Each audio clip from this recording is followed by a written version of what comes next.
right. Looks like we're live and you guys are in your room. So welcome to Upturned Table. This is the raw stream from the second session for our mystery. We're calling it The Hill, but you probably see it by a different title on the notification. So it's from the Wicked Secret and Other Mysteries collection, the original one released for Vaesen. And we can, if you take a look at the Upturned Table account, you can listen to the first session to see what happened previously. So it's evening on the night that you arrived, and you're in your room. So previously, you dealt with basically a hotel that's run by a single person, at least this night, tonight. And there's some tourists from Germany on the third floor, and some visiting artists that are staying on the floor you're on. You were given the suite in the we'll call that the northwest corner of the hotel. And earlier, while Lisa Svensson was distracted by Axel in your room, Niels, sorry, Niels made his way down to the front desk and was able to make off with an extra key and kind of got a sense of who's staying in what rooms. So you're going to be able to have access to those if you want. You're still going to probably have to stealth it, but you'll get a little bit of an advantage because you can just open the doors silently. There's no lock picking or anything involved. So what would you? Kicking of doors. No kicking of doors. So what would you guys like to do? Like, where would you like to start? So it's after dinner time. It's definitely very dark, and it's still heavy snow, the same heavy snow that you arrived. And after you arrived, of course, you found the body of a woman that had been torn open, lying in the snow next to her lantern. And you reported that to the innkeeper in the town. Mm-hmm. And the Mole Inn keeper, and he sent a boy on a horse to retrieve the constable. So Can you remind me, because I know I poked around in the library and the kitchen and everything downstairs. Can you remind me, was there anything? The library had very mundane books, if I'm recalling correctly. Yes, mostly for tourists. That's right. Yeah, there was nothing unusual, nothing talking about the history about this place, the history that you were kind of that you discussed with Linnea Elphiclint. She gave you a little bit of an idea of like what you're heading into, and of course the reason that a former member of the society that's into witchcraft is here. There's obviously supernatural, dark magic reasons. And with my keen butler senses, was there anything off or out of the ordinary about the kitchen? Did it seem like just a normal working kitchen? Or? Yeah, it was a normal a kitchen. It wasn't quite as clean as it should have been, and Lisa was definitely not able to keep up with running everything herself. So things are a little bit messy, and she's not able to prepare very much. So she was relying on what was already done for previous meals. So we weren't real impressed with the meal, but it was substantial. Right. But she's kind of in an odd. Poor girl's working on her own. So. Right. Yeah. For about a week or something. Well, I guess it's been about a week since the lady disappeared. Right. It's been over a week. So about 10 days, more than a week, and just gradually the employees just stopped coming to the hotel. So this has been kind of a gradual process. Am I able, from memory, to go through the names of the tenants that I saw with Axel? Oh, sure. Sure. Was it Olga, Clara, Josephine? Where they're situated, Fritz? relatively speaking? Yes. Yeah. I'm just trying to get the little blocks of color to go away. Sure. Yeah, you can explain to. Let me see. Yeah, so this is. We'll just do this. Okay.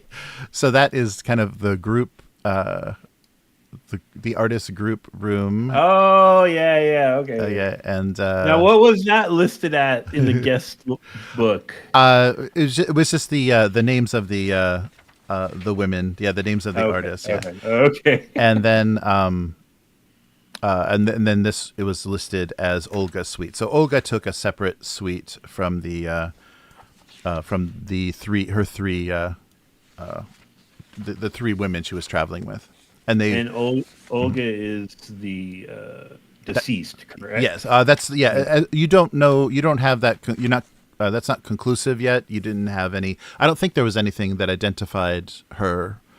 Oh, it was just an older woman. Yeah, that's all we knew. We made the assumption. You made the assumption that that could have been who was someone trying to meet you. But there wasn't anything to verify that, so you're gonna have to wait for some sort of verification from the authorities or from town. This is what you saw listed. The room nearest to you is not. We don't. That is not occupied. Okay. How about that one by Lisa? Oh yeah, and this would be if you looked at a book, this would be listed. This is Katerina's room, and you probably would have. Yeah, you probably would have the woman that's missing, the owner of the hotel, and you probably would have made off with her key, a duplicate key. Mm-hmm. Yeah, if you saw that name. This hotel is relatively new too, correct? Yes, yeah, it hasn't been here for long, just long enough to establish its crazy reputation. So are we thinking like a year or a couple of years, or just an idea? Yes. So let's see what they. Yeah, I want to give you actually very specific information. So the hotel itself. So the Mole Seaside Hotel. This is just a physical description. Yeah, but it's new. It's just it would be years. It would just be a matter of a few years. So the construction of it, and then it started to build the clientele. And it's not run down and stuff like we've noticed from other areas that have had things going on where things seem ramshackled and more dilapidated than they should be. This place seems nice and spiffy, short of the fact that it hasn't had like staff. Right. Yes, it's not staffed very well. But other than that, you don't see any strange kind of dilapidation or anything. So this is probably one of the nicer places that you've visited during your travels. Yeah, it's not a very luxury. It's mostly the description of it it doesn't sound like it you're dealing with luxury, because as you notice, like the hallways and things were quite cold. So it's not. Let's see. Yeah, I can't get a good sense of the history, but it's not a it's in good condition, but it's not made for luxury. It's more utilitarian because they know the attraction is the beaches. So they're just trying to draw people to the beaches. That seems to be where people spend most of their time.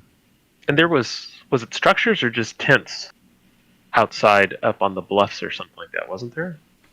Am I remembering that wrong? There are the fishing villages are along the. If you want to, we can jump to the. Oh, let's bring that up. Yeah, if we can jump to this. Oh, where's our location? Yeah. So the locations. I don't remember tents. Yeah, no, there were buildings. There were actually like smaller fishing villages that were kind of in a semicircle around the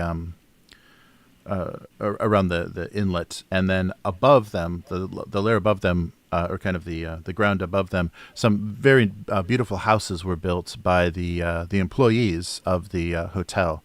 So I guess we'd probably have to say it's probably been about a decade. If the employees were able to build hotels, it's probably been about 10 years that this hotel has existed.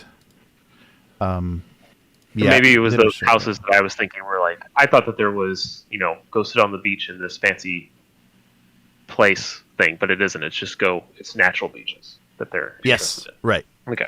right. Yeah, it hasn't been constructed. Yeah, where is that? The map of. Bum, bum, bum. Yeah, sorry, I'm not seeing. Oh, here here's the map of the hill. Okay, let's go to this real quick. Yeah, so if you look down, so Mole, so yeah, smaller. It's not really depicted here, but smaller fishing village, fishing cottages. So about 100 buildings the town consists of, and then up on this higher bluff, kind of above the main part of the city, yeah, some very beautiful houses were built by the prosperity of the employees, but now it seems they've kind of turned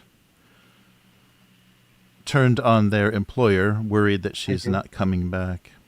Yeah, it's called a luxurious seaside hotel, but you haven't really been impressed with the accommodations.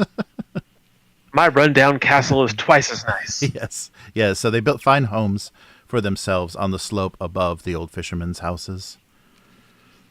Okay. All right. Well, I think Mills is gonna hold up the key and suggest to Axel that we go inspect Katarina's room. Ah, okay. Yes, and Olga's too. Let's start with Olga's because it's across the little promenade there from Lisa's instead of an adjacent room. I'm afraid that we'll tip her off to us Okay. rummaging around if we start in that room. Oh, That okay. poor girl's probably out cold. She's probably exhausted. Yeah, right. That's true. That's true. Yeah, yeah. You won't have to roll any stealth concerning Lisa. She's out. It's gonna take quite a bit to get her awake. All But right. if we can check Olga's room first, we might be able to confirm that the body we found was her in some way, maybe. Okay. Hmm. So we should definitely get in there as quietly as possible in case we were wrong. Right. Yeah, you should definitely Oops, wrong room. definitely stealth. Yeah, just in case. Yeah, there was some because they you already know that there's some kind of they're not representing themselves very accurately as guests. So who knows what else is inaccurate. Yeah, so if you'd like to roll stealth. So I guess whoever wants to Oh, that's funny. I'm trying to move my token, and it keeps telling me I'm colliding with the wall, and it shoots me back. Oh no. Okay. So That's funny. yeah. So can you Place one wall. Go. Can you open the door? Maybe that's the secret. Yeah. Nope. No. Oh, wait. No. So the door's open. I can move you out. Yeah. Sorry. Yeah. Sorry. I don't know what settings we have now. So if you guys want to, yeah, I gotta figure out what Foundry is doing here. All right. Yeah. So if you want to make your way down, and if you want to be undetected, yeah, definitely roll a stealth. Do you want us to both do it? Yeah. Yeah, just you can just roll once. Just whoever. I guess whoever has the lower stealth, but you can get a bonus die from the person, or they can I give have you. 5 dice. I also have 5 dice. Oh, okay. Why don't you go for it, Nils? This way it's your fault. Yeah, and then do Oh, thanks. then do +1. Yeah, so Axel is assisting your your stealthiness. Oh, if you want to wait, I can put my sneaky get clothes. Oh, that's right. That's right. But then if we get caught, I'll look like a burglar. So. It's your pajamas. All right. Hold on one moment. There we go. Check those dice. Oh, wow. 3 successes. Oh, all right. Well, You just pick me up and carry me quietly to the door. Yeah. I just laid a blanket down and dragged you over the floor. all right. Oh, so it looks like you're good. All right. Insert the key and Okay. quietly open the door. All right. Yeah. So you make your way down to what was listed as Olga's room in the guest book, and as you're opening the door and about to go in, the door next to it, the one to the north, you see it slightly open, and a small the face of a small a very small woman's face looks out, sees you, and then closes the door. So it looks like you got somebody quick. I don't think they heard you. It was just a coincidence that they were headed out, but they saw someone in the hall and they immediately closed the door again. So would you like to proceed into I'm Olga's gonna room? I'm gonna lean over to Axel, Mhm. and very quietly, Nils will say, "Perhaps I'll stand out here, sir, and you go in, and then if someone comes out of that door again, I'll make quite the noise." It's just be friendly. They may be the only clues or contacts we have. Mm.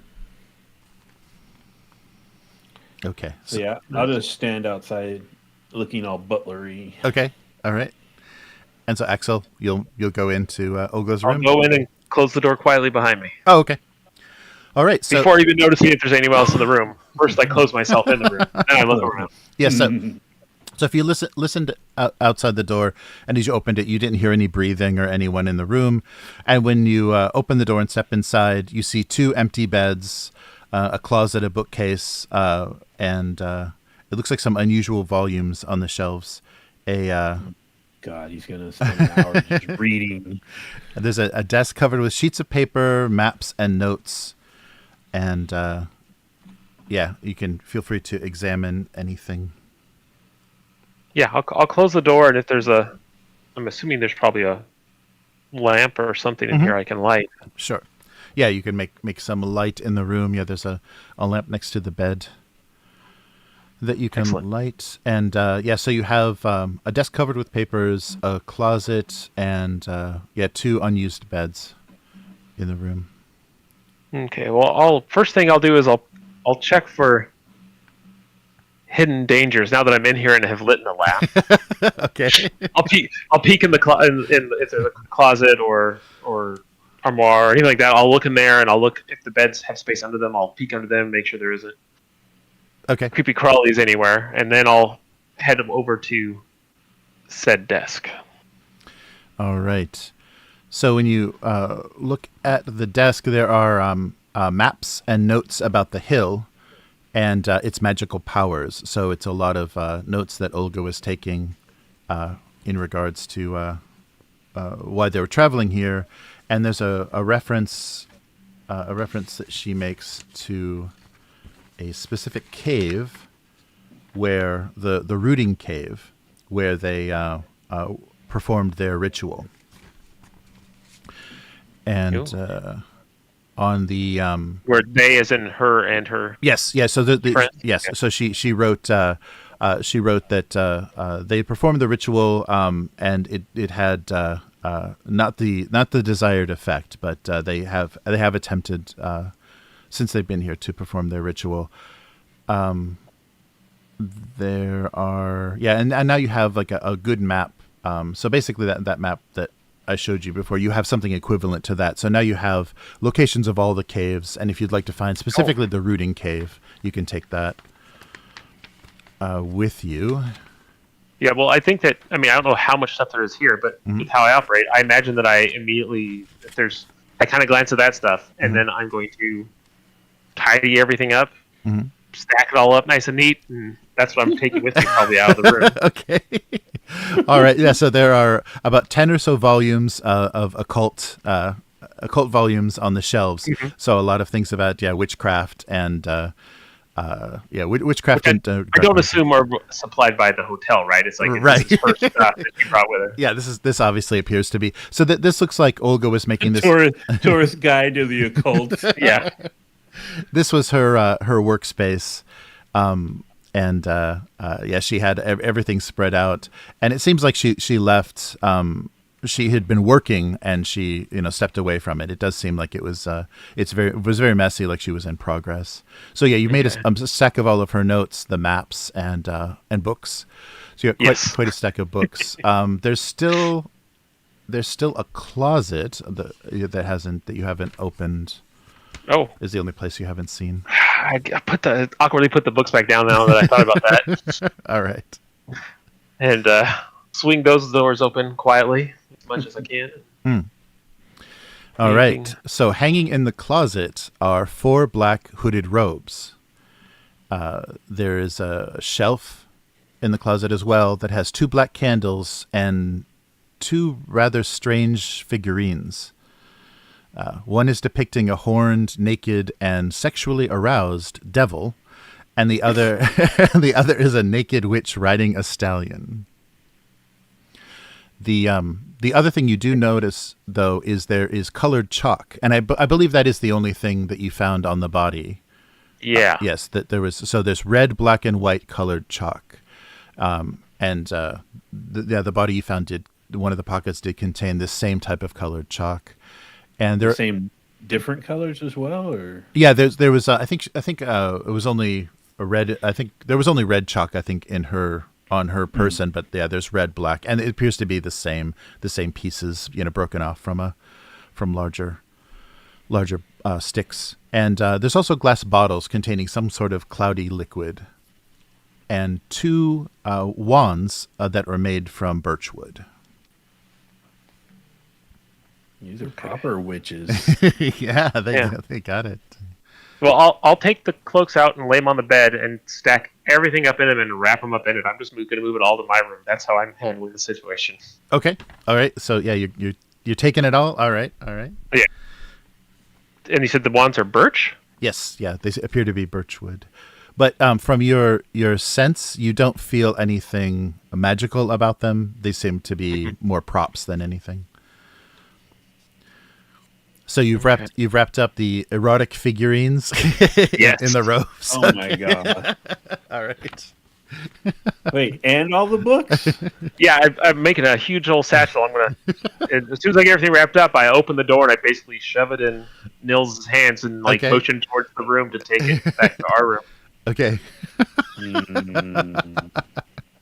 Yeah. So while Nils has stood guard outside the door, there's been no motion. You don't hear anything from. Has there been any change of light coming from under the door or anything? No. It's remained dark. Yeah, they haven't. They appear to have gone to bed for the night, and there was no light lit after you saw the woman peek out. Oh yeah, I blow back out the. Okay. Yeah, you leave lamp. The lamp. Oh, okay. All right. So all right, I'll take his load of loot and very gingerly step back to our room. Okay. All right. So you make your way back to the suite, and are you going to examine? And Axel, will you follow? Are you going to? No, I'm gonna. As he goes, as I'm trying to divide and conquer here, because I like to always keep it separate whenever possible. Okay. I'm gonna work my way over to Katarina's room. Okay. I didn't give you the key. Oh, that's right. Yeah. Oh, well, that's fine. I'll wait for you when you show back up. All right. Oh, but I wanted to talk to you about something. Oh. Oh, okay. Do you motion to me to come into the room as I walk by? Yeah, I give you a look. Oh, okay. Come tromping in there then too. Yes. Okay. Back into our room. Okay. Wait for him to close the door. Yeah. Oh, and you can actually close the door. Yeah. Thump. and I'll lean against it and kind of keep my head up against it to try to take notice if anyone's coming up to our room, our door while we're talking right now. Oh, sure. Okay. Sir, I would suggest that I draw up a letter of invitation for the ladies in the sisters' room to breakfast. And then we can maybe speak with them in the morning, having, acquired knowledge from our skullduggery this evening. That sounds amazing. That's a brilliant idea. Excellent. Where would you like your phallic idol? It's all wrapped. It's all wrapped in black robes. You can't see what's going on. They're just. I've literally been while I'm talking to you. I'm putting it out on the desk. You're setting everything out. Yeah, I'll, that's what I do. yeah.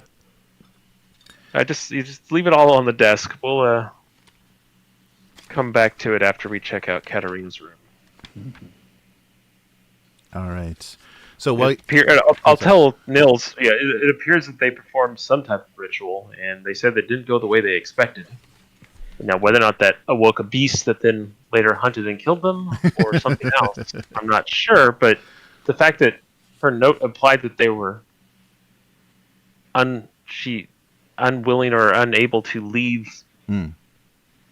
the inn, but she did seemingly, and I pointed at the chalk. We found some of that on the body.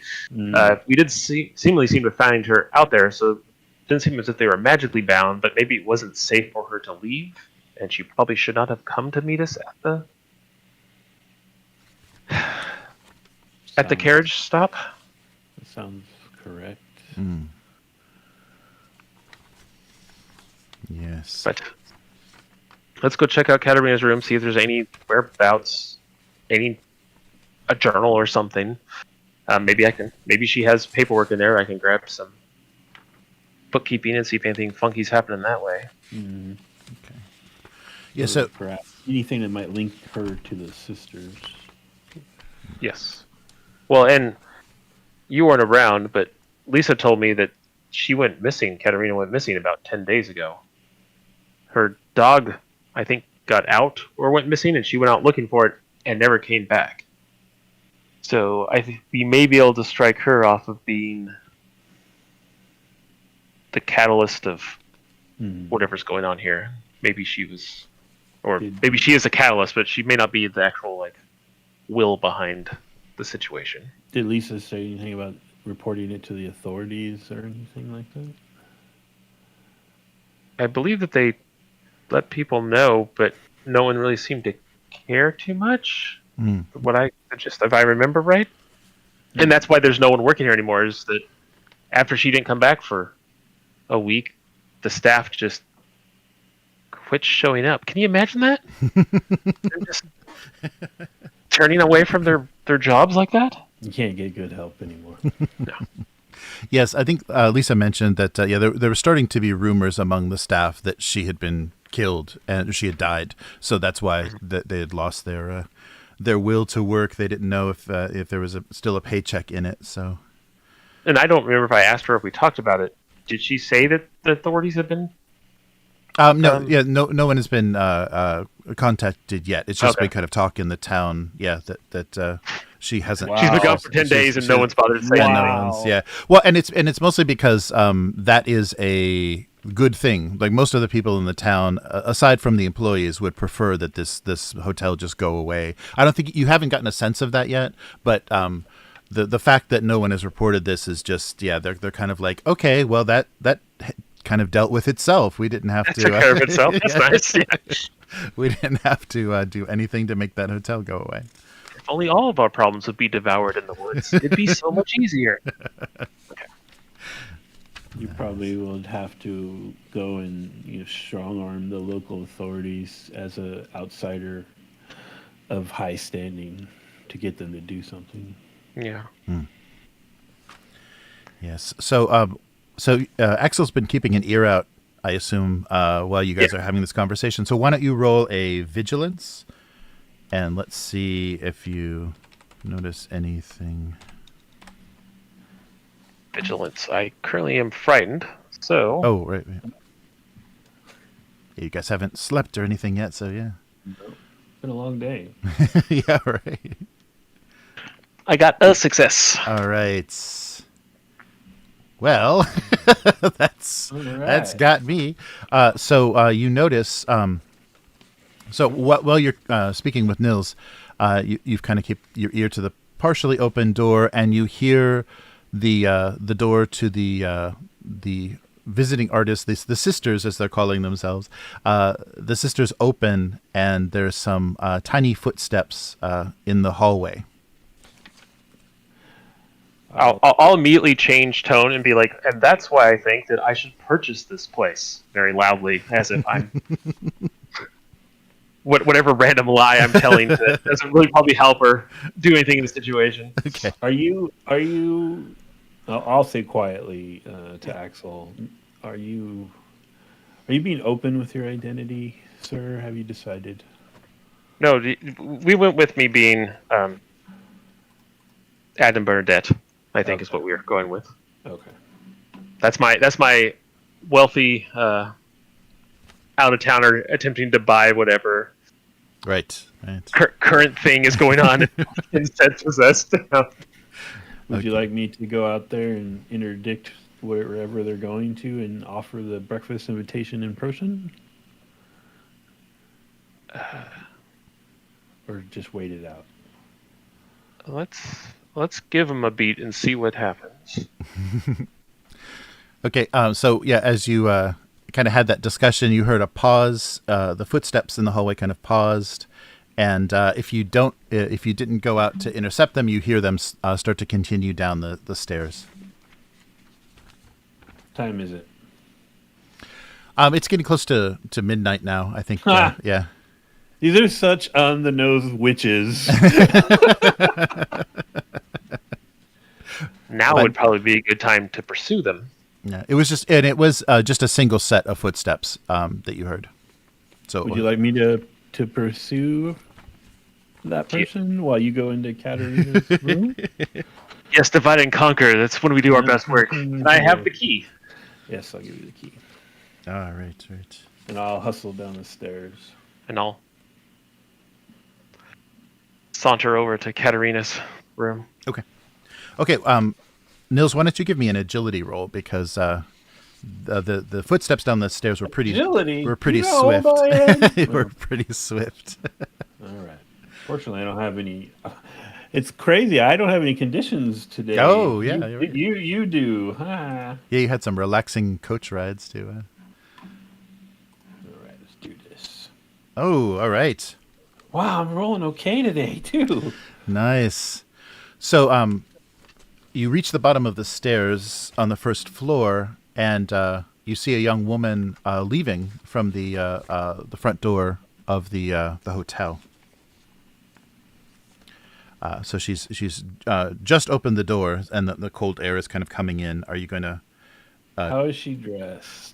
She's dressed all in black, in a long black dress with a fur-lined black coat and hat, and she's it looks like she's dressed for the outside. Not Is it a pointy hat with a white brim? No, it's a feathered hat. It looks like something that she could have worn to lunch during the day, except for the color. It's a little unusual in color, but those artists, they're quite eccentric, and so she's quite a small woman, and looks pretty young, and but is dressed for the elements and not dressed for any sort of ritual, and was heading out the front door. Can I sort of, by virtue of my industrial coat, retcon something? Oh, sure. And have that piece of chalk on my person? Oh, okay. Yeah. You could have kept the one that you retrieved from the body. Yeah. Okay, sure. I'm gonna break it in my pocket. And just take one piece of the broken chalk out and call for her. Madam, I believe you've dropped something here. Please, excuse me. Yes.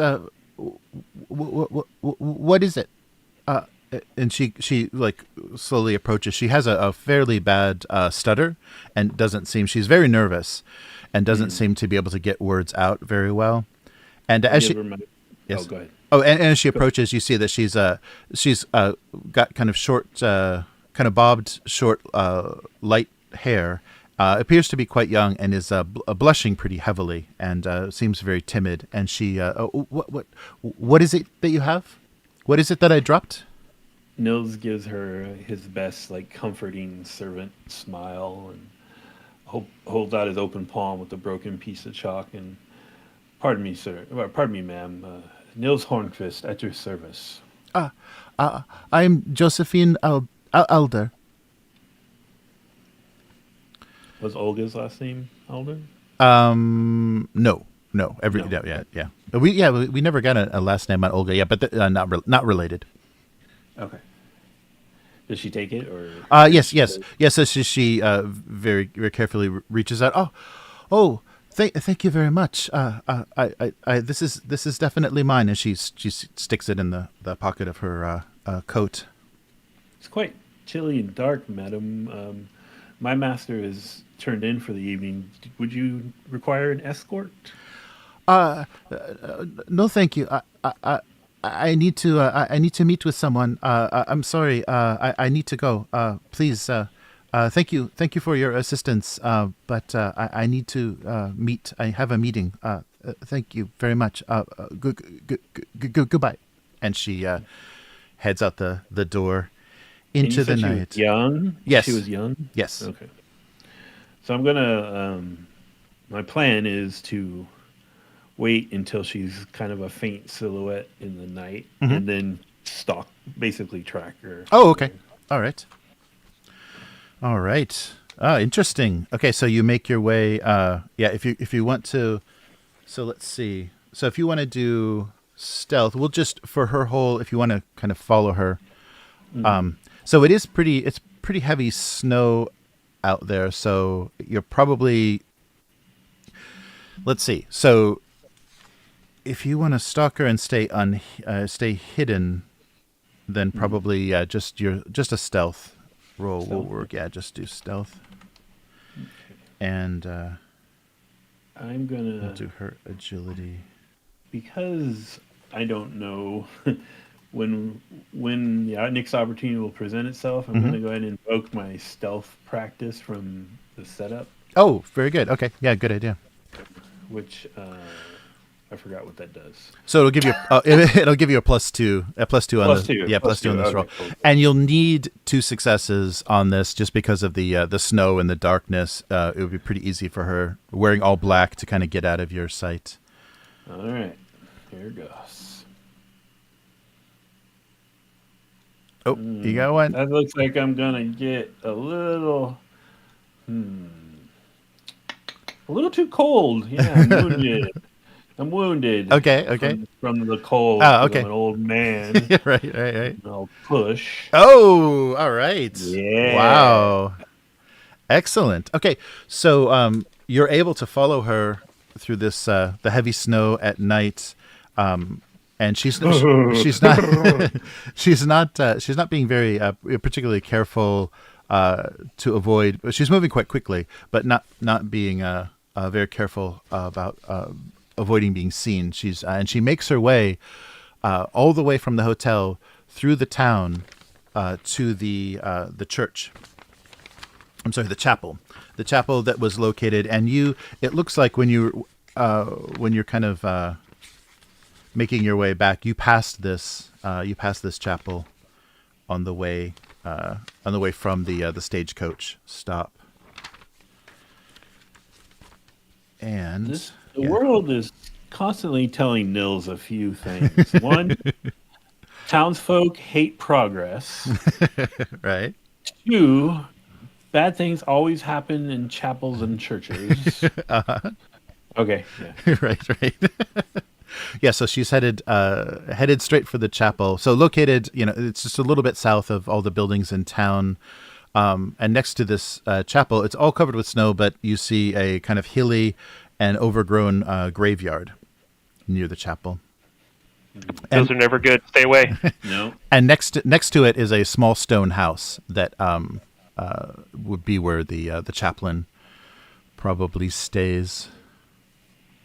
Okay, and she's going into. She's going directly to the house. Yeah, she's going directly to the house, and she knocks on the door. And you're close enough to hear this. So she knocks on the door, and she has apparently awakened. It sounds like about 3 dogs and a crow. What? So immediately from the inside of the chaplain's house, you hear the barking of 3 dogs and the cawing of a crow, and a lamp is lit. You can see through the window, and she's let inside. Oh. Is it big enough structure that I can kind of sneak around the back, look for a window? Oh, sure. Yeah, you went crazy. That last roll was crazy. Yeah, so you basically can see what you want to see. Aside from going inside the house, I think you can see just about anything. I'm gonna try to, if it's feasible, do without getting revealed, peer in a window. But if that seems like I'm gonna risk alerting the dogs or something, I'll just try to eavesdrop. Okay. Yeah, you can make it to the window and get a little peek of what's going on. It seems like the dogs are occupied. There's an older man in his night clothes. He has he's balding and has kind of an egg-shaped head, a little bit unusual in his appearance. But he's so the young girl is speaking rather frantically to him, and you can barely make out. You heard the name Olga, so she's asking him about Olga. There seems to be some concern, so she keeps repeating over and over again. And the dogs continue to kind of make some noise, but you can make out a few words of their conversation. So she never came back. We're terrified. You must help us. And the girl saying that. Yes, the girl saying that to the chaplain, and he's, of course, yes, my child, of course, I'll do whatever. And it's unusual because from what you know, these are visiting witches from what Linnea has told you, and she's going to the chaplain for help. Yes, and that's about all you can make out amongst the barking and the crowing. Is she's asking for help and worried about Olga. Yeah, if I get the impression that the conversation's winding down, I'm going to bug out and go back. Okay. All right. And on your way back, you hear you're murdered. just as you're leaving the house, from the direction of the graveyard, you hear this strange snorting, this loud snorting sound. So it sounds like something very large is in the night, in the direction of the graveyard, and is making some strange kind of snorting noises, as if it's irritated. Does it seem very close to me, or the sound? It's a very large animal, so it's it seems like if you are on the other side of the chapel near the house, and this would be near the cemetery, it seems to be coming from that direction. So about as far away as the graveyard is to you. So I would, yeah. Okay, when I hear that, I think I'm going to reroute myself to the front of the chapel if that faces away from the graveyard. Oh, sure. Yes. And see if I can get into it. Oh, into the chapel? Sure. Mm-hmm. Okay, yeah, you can. The chapel door is open, so you can easily make your way in. Is there a window facing the graveyard that I can look out? Oh, yes. All right. Yeah, if you want to roll, I think observation would probably be the best thing. Yeah. Right. Yeah. So from the window inside the chapel itself, roll observation.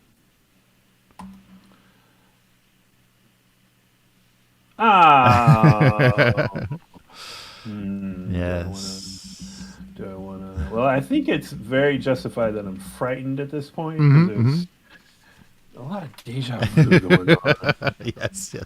A little push. Oh. Never mind. Okay. Yeah, so I'll just be scared in the chapel. Yeah, okay. Yeah, you're scared in the chapel. You don't see anything. Of course, the night is dark and the snows are heavy, but you do continue to hear the sound. There's this strange kind of angry snorting sound coming from the direction of the graveyard. But you notice that it's overgrown and there's kind of hills, so it's very uneven. So there could be any number of things, hiding in that mess. So it's no wonder you can't see anything, because it could very well be concealing itself behind one of the hills or some of the vegetation. Well, frightened and terribly cold, Yes. I think Nils will draw his pistol Okay. and just watch all the windows that would be in the direction of the house, Mm-hmm. and try to figure out when the girl leaves. And just because of a streak of chivalry, he'll then try to track her back and just watch out for her on the way back. Oh, okay. So you're gonna make so you're gonna kind of wait until she heads back. Mm-hmm. Okay. All right. Yeah. So it's not too long before the chaplain, the door to his house opens, and he leads the girl out and just assures her that that everything will be okay. And so she just you hear him say to her, go with God, my dear, and please return to the hotel. You should be safe there. I will of course do what I can. I'll do what I can from here. I will pray for you. And the girl makes her way back, and you had such a great stealth roll. You can safely follow her back to the hotel. And she does make her way to the front of the hotel, the front door of the hotel, and makes her way inside. Why don't you roll? Give me one more observation. Okay. Before you. Oh, No. That's right. You're getting more frightened and everything. So Yeah. you don't. As you follow her, so she makes her way inside, and you notice, kind of on the bluff toward the what is known as the hill where the lighthouse is. In that direction, you see the silhouette of a large man holding a wooden staff, and as soon as you look in his direction, he leaps. So obviously he's watching you, and the light from the front of the hotel illuminated you enough that when you looked in his direction, he disappeared, or the shape of the man disappeared. And in what direction was he? So towards the length of the hill. So he was in the, even further north, like kind of to the northwest along one of the bluffs. So you could just make out a shape, and it was the shape of a man with a staff. Okay. And he immediately, as soon as you looked his direction, he disappeared. Excuse me. All right. So you're gonna head back in. Yeah. Okay. Okay. And choked to death. Oh. Sorry. No problem. All right. So so the girl makes her way back upstairs, and Axel is upstairs in Katerina's room. All right. Yeah, Okay. just gonna. Do I get in okay? Is there any? Yeah. The key works. Yeah, the key works fine, and you hear some heavy breathing of sleep as Lisa is trying to recover from her busy work day. So yeah, she's easily sleeping through this whole thing. So yeah, you make your way into Katarina's room, and what do you find?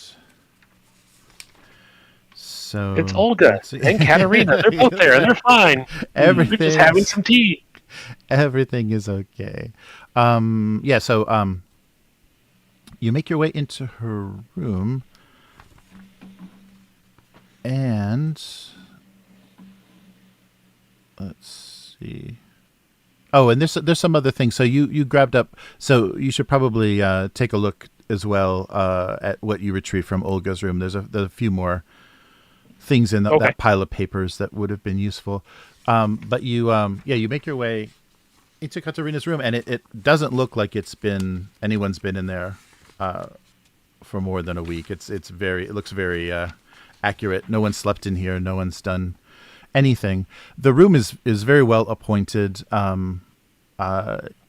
You see that obviously Katarina is from a Stockholm family. She has some photos and things indicating kind of a wealthy family. And just looking through, there's a bed and a wardrobe, but nothing of note, nothing unusual in her room. No ledgers or diaries or anything. Yeah, I look under the bed or in the closets. Sure. Yeah, on the desk in the room, she does have a ledger. A ledger that's open for the hotel, and just perusing it briefly, you see that the hotel has been doing amazingly well. It's quite successful, and so they're even by providing good deals, they're even able to have guests during the winter time, which you'd think would be pretty unbearable. But they manage to keep people visiting all year round, but they're especially crowded in the summer. Come to our beachside resort where it's dark 18 hours a day and it never gets above 30 degrees. It's wonderful. Surrounded by dark magic caves. Yeah. Well, I mean, as now I am want to do, I guess I'll pick up her ledger. Maybe I can find something in there later on to use. Oh, but sure. There's no like personal diary, right? Like, dear diary, today I was attacked by a werewolf. Nothing like that. No, you do see though there is something a bit unusual there. It seems to be there's a diary, but it's not her diary. You look at this volume, and it's just a handwritten volume, and it's written by a man named Johnson, and he apparently had worked as a chef at the hotel. So, okay. Yes. Well, so Nicholas Johnson. Yeah. Now her name is Johansson, huh? Yes. Yeah. So not a relative, but it seems like a former employee, and she has his journal. I don't want to read anything in the room, so I'll slide that under the jacket. Okay. And so basically, I'm taking a ledger in that journal. Otherwise, I'll poke around. Her clothes and stuff are all here, right? It doesn't look like she packed and left. No, it doesn't. Yeah, everything is there. You even find a traveling case, like an empty traveling case, in next to her wardrobe. So she doesn't appear to have left for a trip. Everything, all of her possessions seem to be there. Nothing unusual. I will extract myself from the room, close up the door and lock it, and head back over to my room, and then just start laying everything out and trying to process it all. Okay, good. And you do see there was a small dog bed next to her bed, of course. Oh, yes. There's another detail. All right. Oh, I never got the name of her dog, I don't think. Oh, yeah. So maybe embroidered on the bed is Costa, Kosta. Costa is the dog's name, and it was embroidered on her little doggy bed. Excellent. So yeah, my plan is to, by the time Nils get back, to have paper laying everywhere and look like I'm very deep in study. All right. And I guess because his seems the simplest to do, I'll quickly flip through Nicholas's journal over the last few pages of it and see if there's anything. Sure. Yeah, and so it appears. So he worked as a chef, but it wasn't at this hotel. It was at a previous business venture of hers. So he was a chef at a hotel in a restaurant that she had established in another city, and the thing that draws your attention is an entry that begins, "When my sister was found dead, her abdomen was slit open. I stopped being a child and became an adult. It was early New Year's Day, and my sister Elsa led the rest of us around the church. having heard that no one could see the future peeking through a keyhole. We were playing with forces we did not understand, and the unseen punishes the arrogant. As we approached the church door, our path was blocked by the biggest boar I have ever seen. Its eyes glowed in the dark. Its back was covered with sharp bristles, and its mouth was equipped with massive tusks. Elsa grabbed an apple from her pocket and threw it on the ground, which made the beast forget about us for a moment, and we were able to escape. But soon we heard its hooves thundering against the ground behind us. Suddenly Elsa, who had been running next to me, was no longer there. I stopped and saw her walking toward the great swine, and when I ran as fast as I could, she sacrificed herself so that we may live. So for many years I've collected rumors and tales about this creature, whose name is the Glowsun. It is said to seek out witches with the sight, devouring their innards to absorb their power. But I have heard of people who have escaped their fate by distracting it with apples or nuts. Some say the creature can be controlled by a witch using a staff of lindenwood. After what happened to my sister, I never go out on a winter's night, nor do I let my children leave the house. So, a disturbing account of a giant boar. Yes. I thought this was going to be the least useful thing, and it turned out to possibly be the most useful thing. Right. So for some reason, Katerina had this diary in her room. Okay. Okay, well, you make some notes, lindenwood, apples, and nuts. And then pull out all the paperwork that Yes. Olga Okay. had and start trying to figure out if I can see what she was trying to do. Okay. All right. Yeah. So, additionally, in the papers, so you have a map of the area, and then you have a hand-drawn map that specifically will lead you to the rooting cave, and the rooting cave is where all of the notes that Olga took indicates that that's where they performed their ritual. So let me see here. Does it go into detail on what the ritual was? Yes, they were performing a very standard. Okay, here we go. Wait. Okay, yeah. So the rooting cave map that she has drawn by hand. There's a note in the kind of the margin that says extremely charged with arcane potential, portal to hell ? And there are other notes that you find and references to pages in books, some of the volumes that you also took, that specifically said that they were looking for supernatural pigs, and that was something that was part of this part of what they were trying to do. But the ritual itself, as she detailed, was supposed to give them, so each of the members of what, and you see in the notes that they call themselves the Sisters of Satan. So each of the members had kind of their own aims to what they wanted out of this ritual. And let's see. So there was a nice description of that.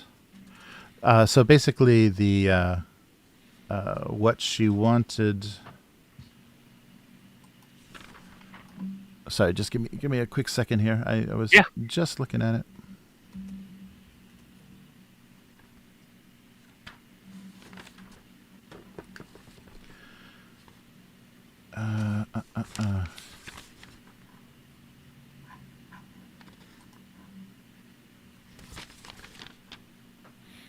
All right.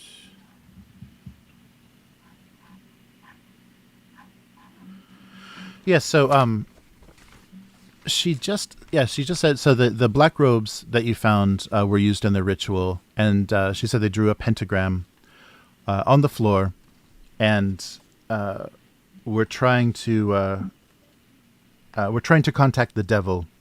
The rituals, what they were hoping were that. So for Olga, she was hoping for the gift of foresight, and. So you get listed, yeah. So Olga herself was hoping for the gift of foresight. Clara Berg, who is known as Melancholia in the notes, was hoping for eternal youth. Frida Svensson was hoping for riches, and Josefina, known as Demonia, was just wanting to know if she would get married. So they all had kind of their own ambitions, and but they seem to have the notes seem to say that they seem to have failed. They didn't have the result. Didn't have the result that they desired, and there was actually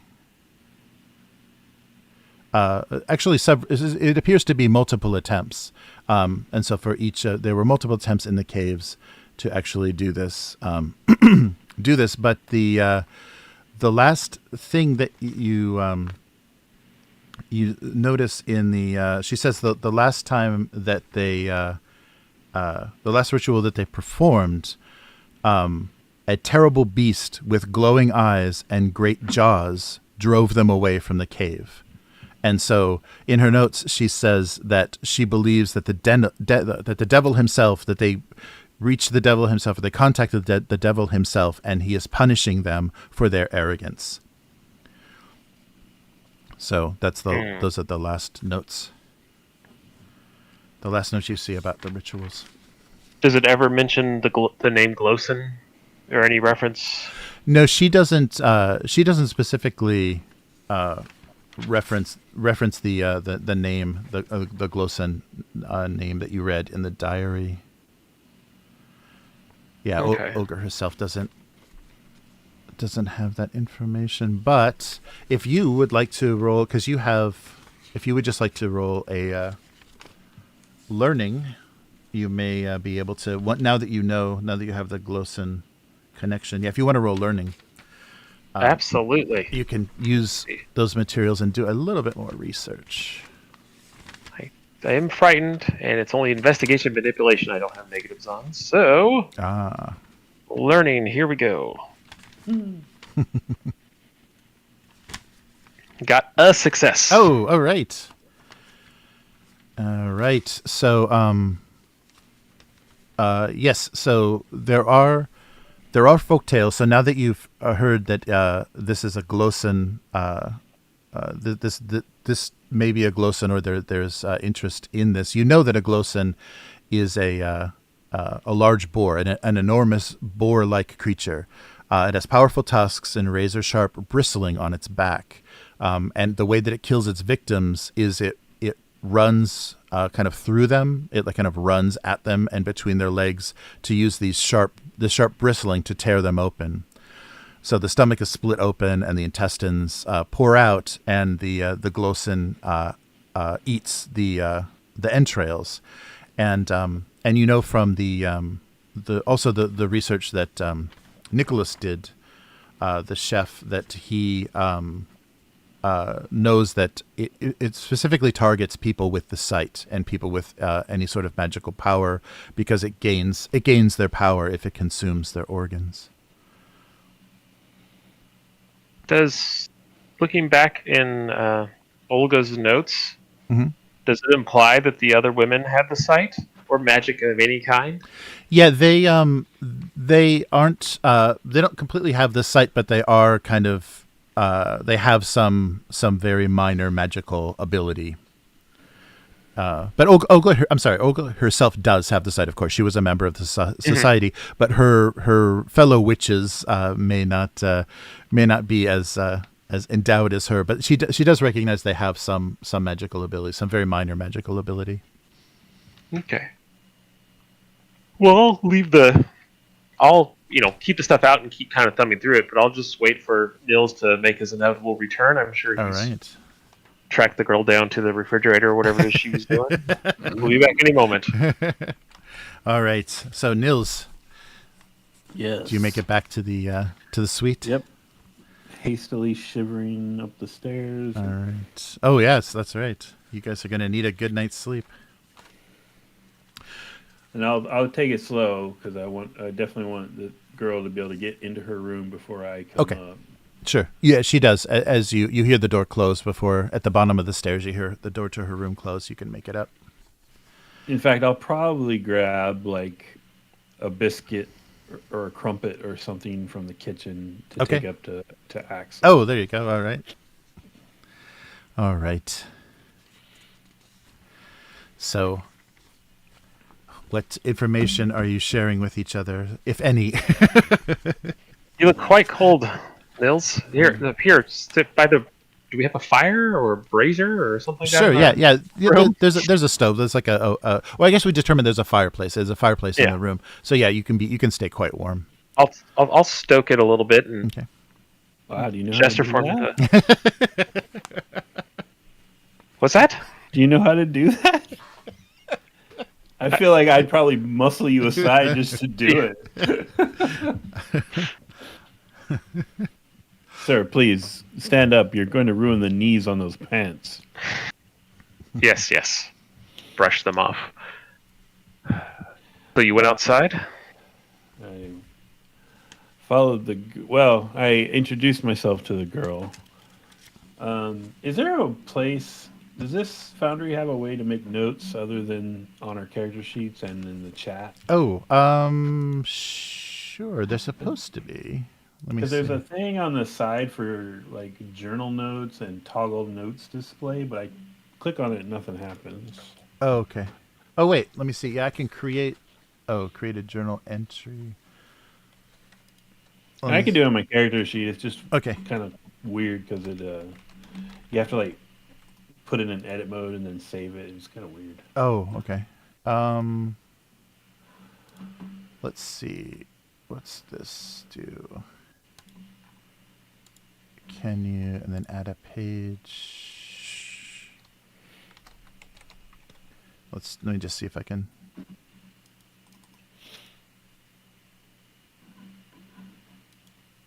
Okay, and can I share this? Can you see this? Yes. Okay, can you edit that? Let's see. No, I can't see it. Okay, it's his notes. Yes.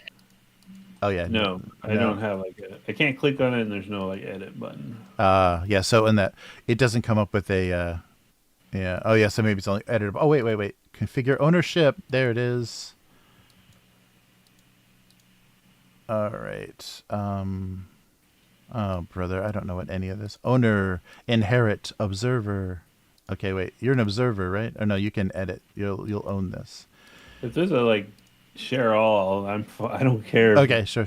If Axel sees my nose. Inherit. What if William sees them though? Oh no. There we go. Okay, so if you right click on page 1, can you edit? It pops up kind of like a little word processor looking thing.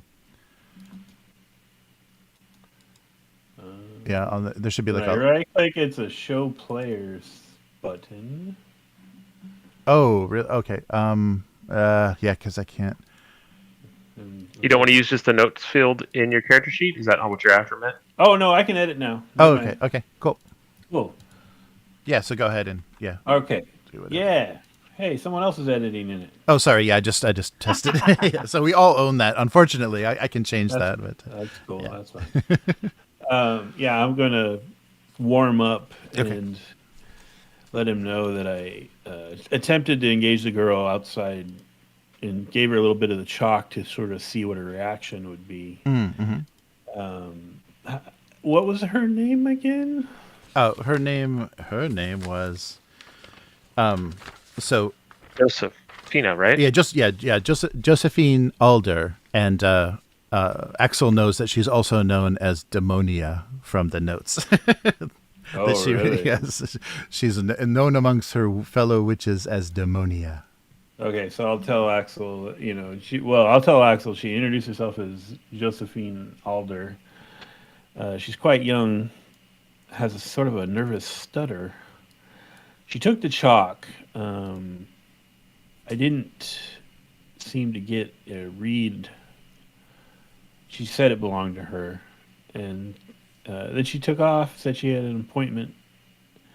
So I waited and stalked her, and she actually walked very far in the snow. It's quite cold. You went outside?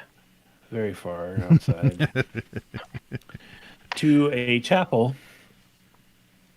Beyond the chapel was a small graveyard and a sort of chaplain's cabin, I guess you might call it. And she went to that cabin and spoke to the chaplain. Olga Krunzel? Most likely. No idea. He has dogs and a crow. A crow? Quite noisy.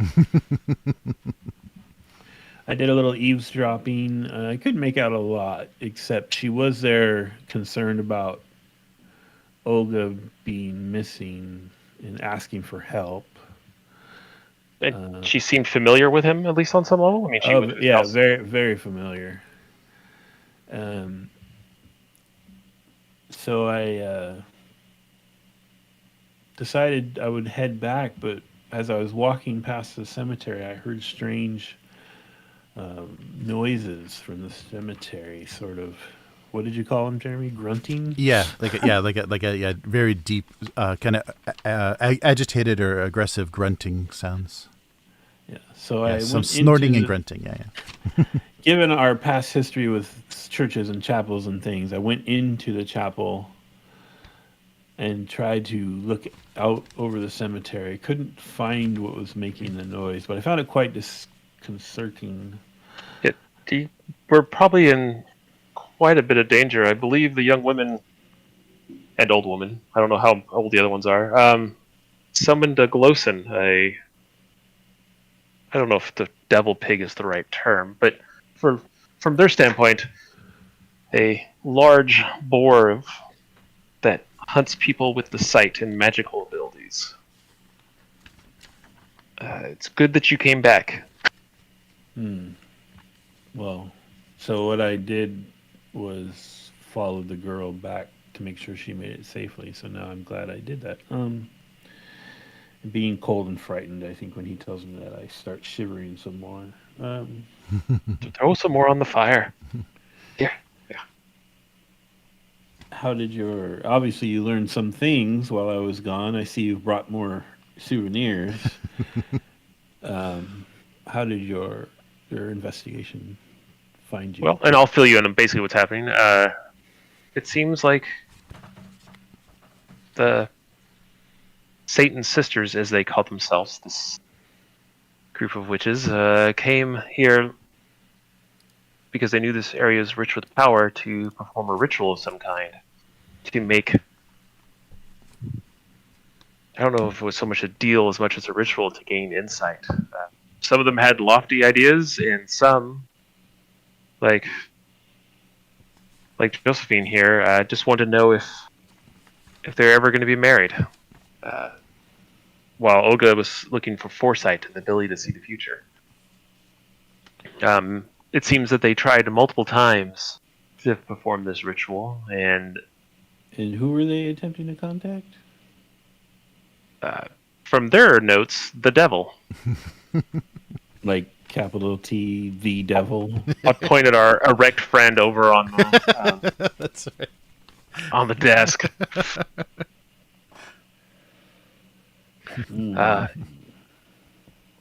I don't believe that they succeeded, and I think that they probably got nowhere near that, but they appear to have agitated potentially an ancient guardian or beast and potentially summoned it, but I believe maybe actually just roused it from its slumber. The Gal, what did you call it, sir? Glosen. Glosen. And it's a giant pig? It's a giant pig with razors on its back, and it disembowels people by running through them almost fundamentally, and then eats their entrails of those with the sight. Does that sound familiar to you at all? That sounds like the woman we found. Yes. So I believe was her actual problem. Is I don't think that the beast is inherently hunting them, except for the fact that it feeds off of any magical abilities they have. Like, I don't know as if I'm just going out on a limb here, but I think that the priest, he's not a priest, he's a chaplain. The chaplain, there you go. The chaplain may have wanted something from them too. The fact that they have connections makes me think, and his dislike of what has happened to their little village with the building of this hotel. It just feels like there's a lot of things in play here. And one other thing, one minor detail. As I was about to enter the hotel, I noticed up on a elevated area in the distance a silhouette of a man holding a staff, and it seemed as if once he realized I had seen him, he vanished. Oh, a staff, you say? Mm-hmm. Well, as always, he could be a danger. As everything seems to be, he could be a danger. But the little bit that I managed to glean is that a lindwood staff is one of the few ways that you can harm the beast. And were you able to confirm, sir, that the dead woman we found was indeed Olga, or are we still not 100% on that? I think we're at 93.5% on that. She had the talk on her. She appears to be killed by this beast, which seems to seek out people with the sight and powers. From your submission, she didn't come back tonight, so something bad has happened to her. Yes, I still haven't been able to confirm it, but I'm pretty sure that it's her. So if this thing hunts people with power, do you believe that us, and I'll kind of look around nervously, us possessing the sight would make us potential targets? Yes. Excellent. It's folklore, but it does appear that apples, fruits, and such, and nuts will distract it. So, did you see any of those such things down in the kitchen today? I don't know, did I? Oh, sure. Yeah, there's some autumn. Yeah, there was some autumn apples. Oh, yes, I brought you a crumpet, sir. Terribly sorry. Here you go. Yes. Yeah, there definitely some apples and nuts. Yeah, from the. I'd say that we grab one of these pillowcases and fill it up. Or get a sack down there and fill it up and keep some with us at all times. It seems that throwing it will distract the creature for a short period of time. Very well. Then may I suggest that we go forward with my plan to invite these ladies to a breakfast so that you might deduce their attitude, and I can go out and get the apples when I'm delivering the letter. Yes. And tell me, Nils, do you know what a lindwood tree looks like? I'm going to say yes, but I don't know. I definitely know what a birch tree looks like.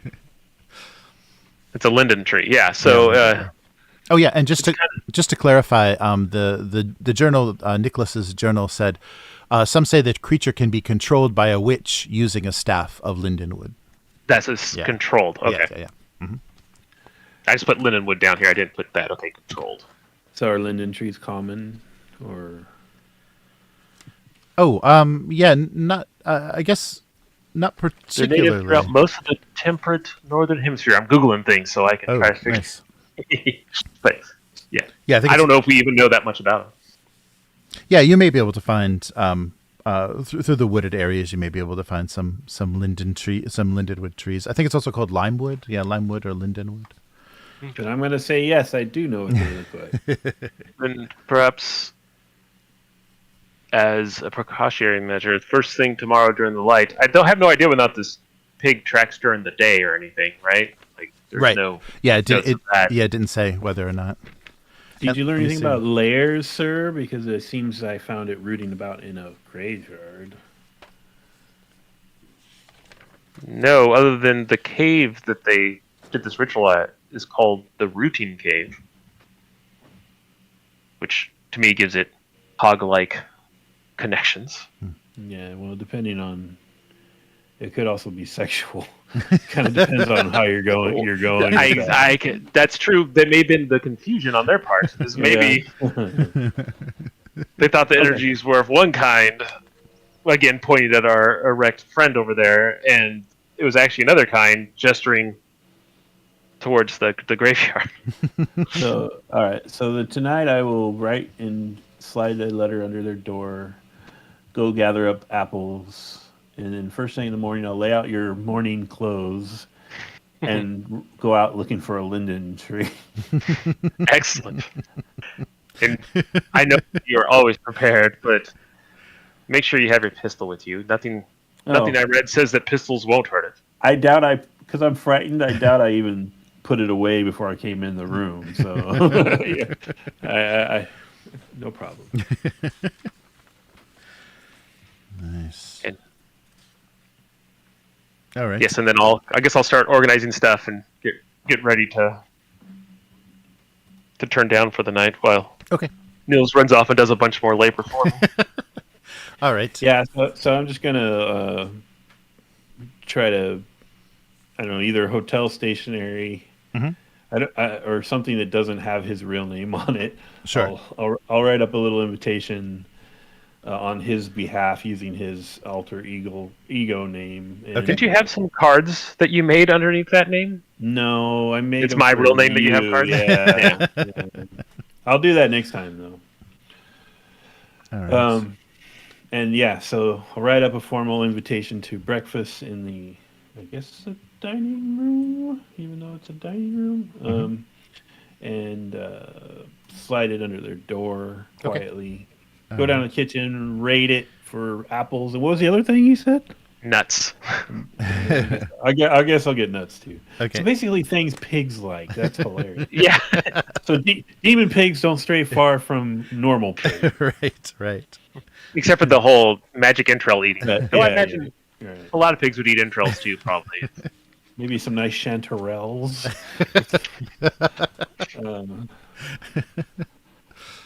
I'll gather those up, come back, put Axel to bed, and Okay. I'm done. Poor Nils is tired. All right.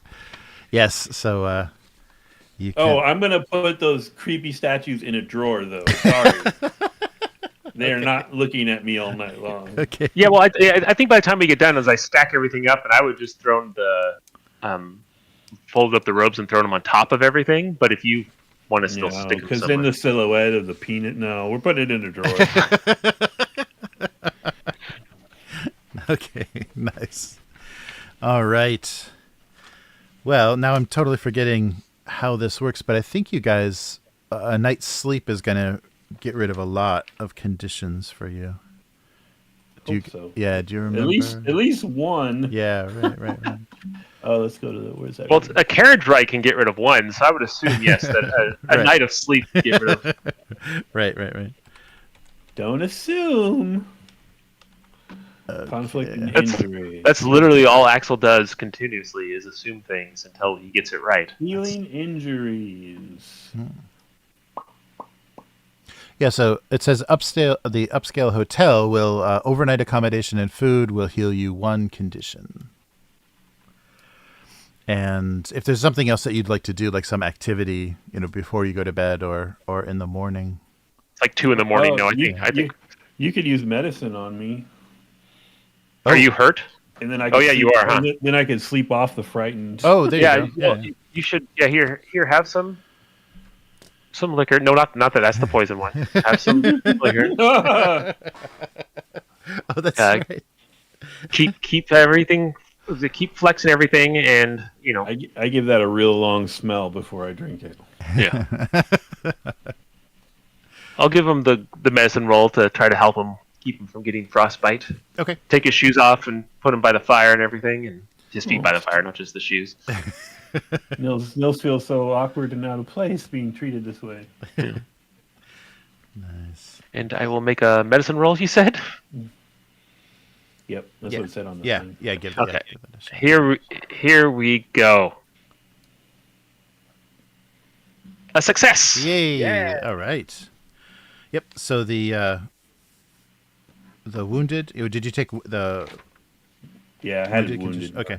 Okay. So yeah, the mental condition. So I'm sorry, Axel's frightened goes away, And my frightened goes and your away. frightened goes away from the rest, and then the medicine Yay! treats the wound. Yep. We wake up so brave. Yes, you're all set.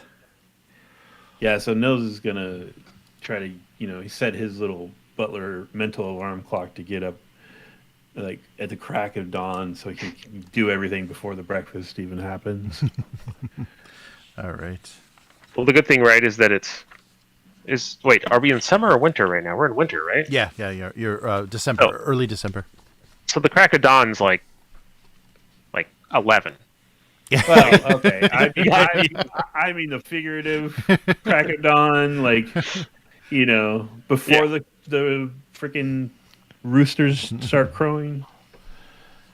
In fact, if I run into Lisa doing all my preparations, I'm going to let her know we're planning a breakfast for some of the guests, Oh, okay.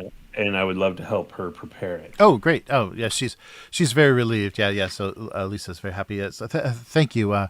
Some of the employees have arrived, but they're refusing to work. There's some talk of a murder. There's a body that was found last night.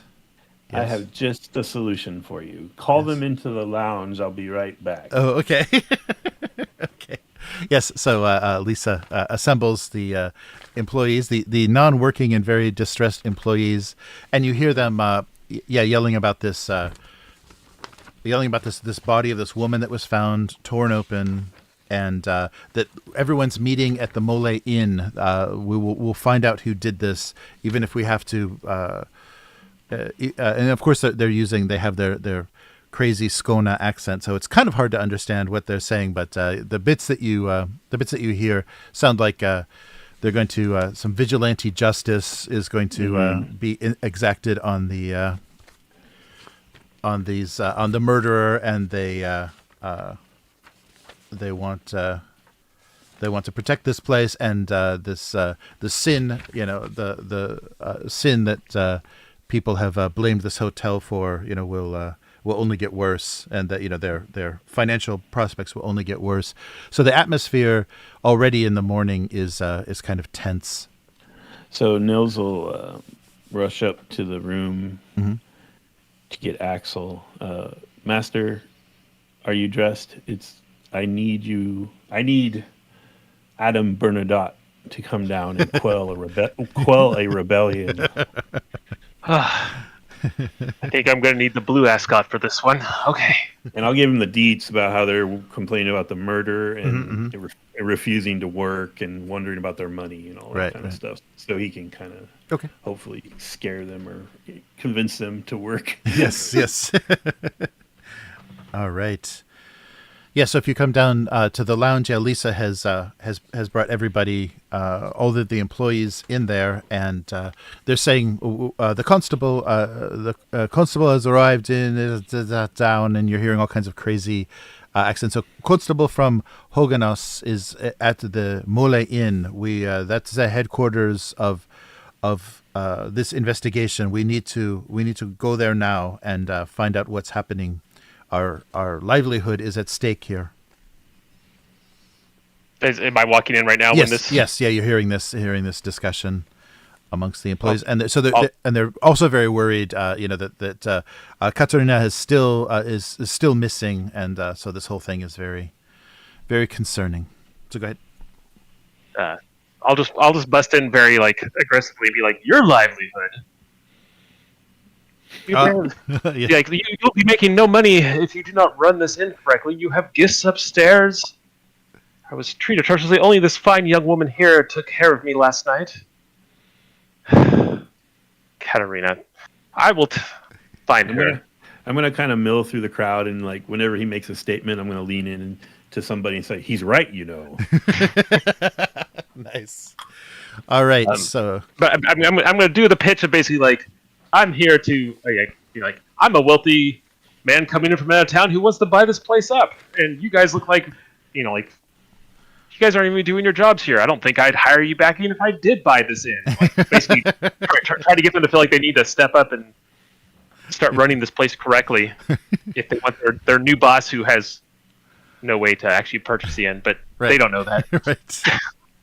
But you are the guest that arrived last night, right? Yeah, When the woman yes. was killed?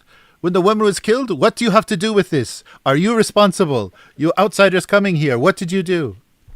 So now there are people I'll point at the man and I'll yell at him. I'll say, sit down. Yes, we were the ones who came in last night, and we were also the ones who found the body and alerted the constable to the problem. Okay, so what were you doing last night, and where were you? Oh. Now he gets shy. He may have been on the second floor with the Germans, so he's not going to say anymore. So yeah, why don't you roll a manipulation, but take your with your resources bonus, because your wealth, your wealth and everything will. But see, don't forget he's got a hype man too. Or actually, and actually that would probably be manipulation or inspiration, probably. Yeah, we'll just do manipulation. Let's do manipulation because you are trying to control them. And he's lying about who he is. Yes. So. Yeah. Right. Yeah, that's right. You're not inspiring. Everybody. Right. All right. So use my wealth bonus. Yes, use dice? your wealth bonus on this. That's a ton of dice. Okay. Yes. Here we go. 10 dice. I got 2 successes though. Very good. Right. Very good. Well, yeah. So as you I start throwing wads of cash at people and yelling at them.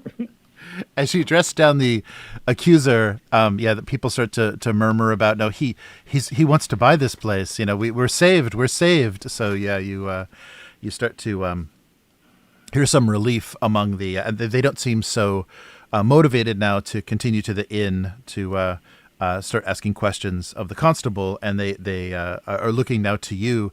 Say, so how do we save this place? What would you like us to do? They seem now very interested in your leadership. A little dusting wouldn't hurt. Yeah. I tell them that I will find out what happened and make sure that the transfer of the ownership of this inn comes to me, or at least I become a partner in it with Katerina. You, however, need to do your job, which is to maintain the inn.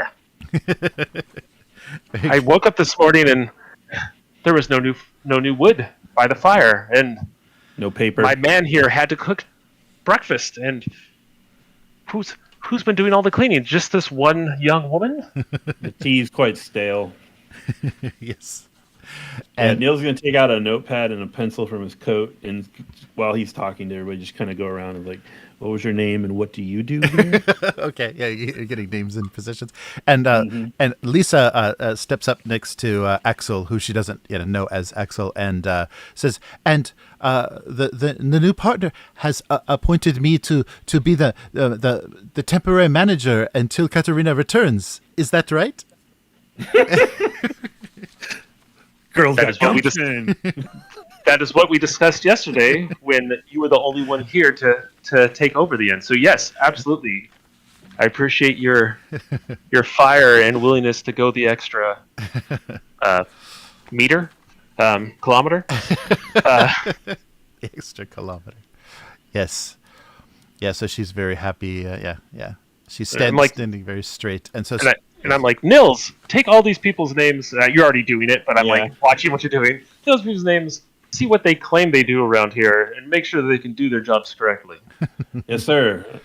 And I'll be mumbling to myself while I'm doing it, like working up an old number 7, just like last time. This is great. and I'll look at one of them that's like near me and say, the last time we did this, everyone retired early, and just keep going. Nice.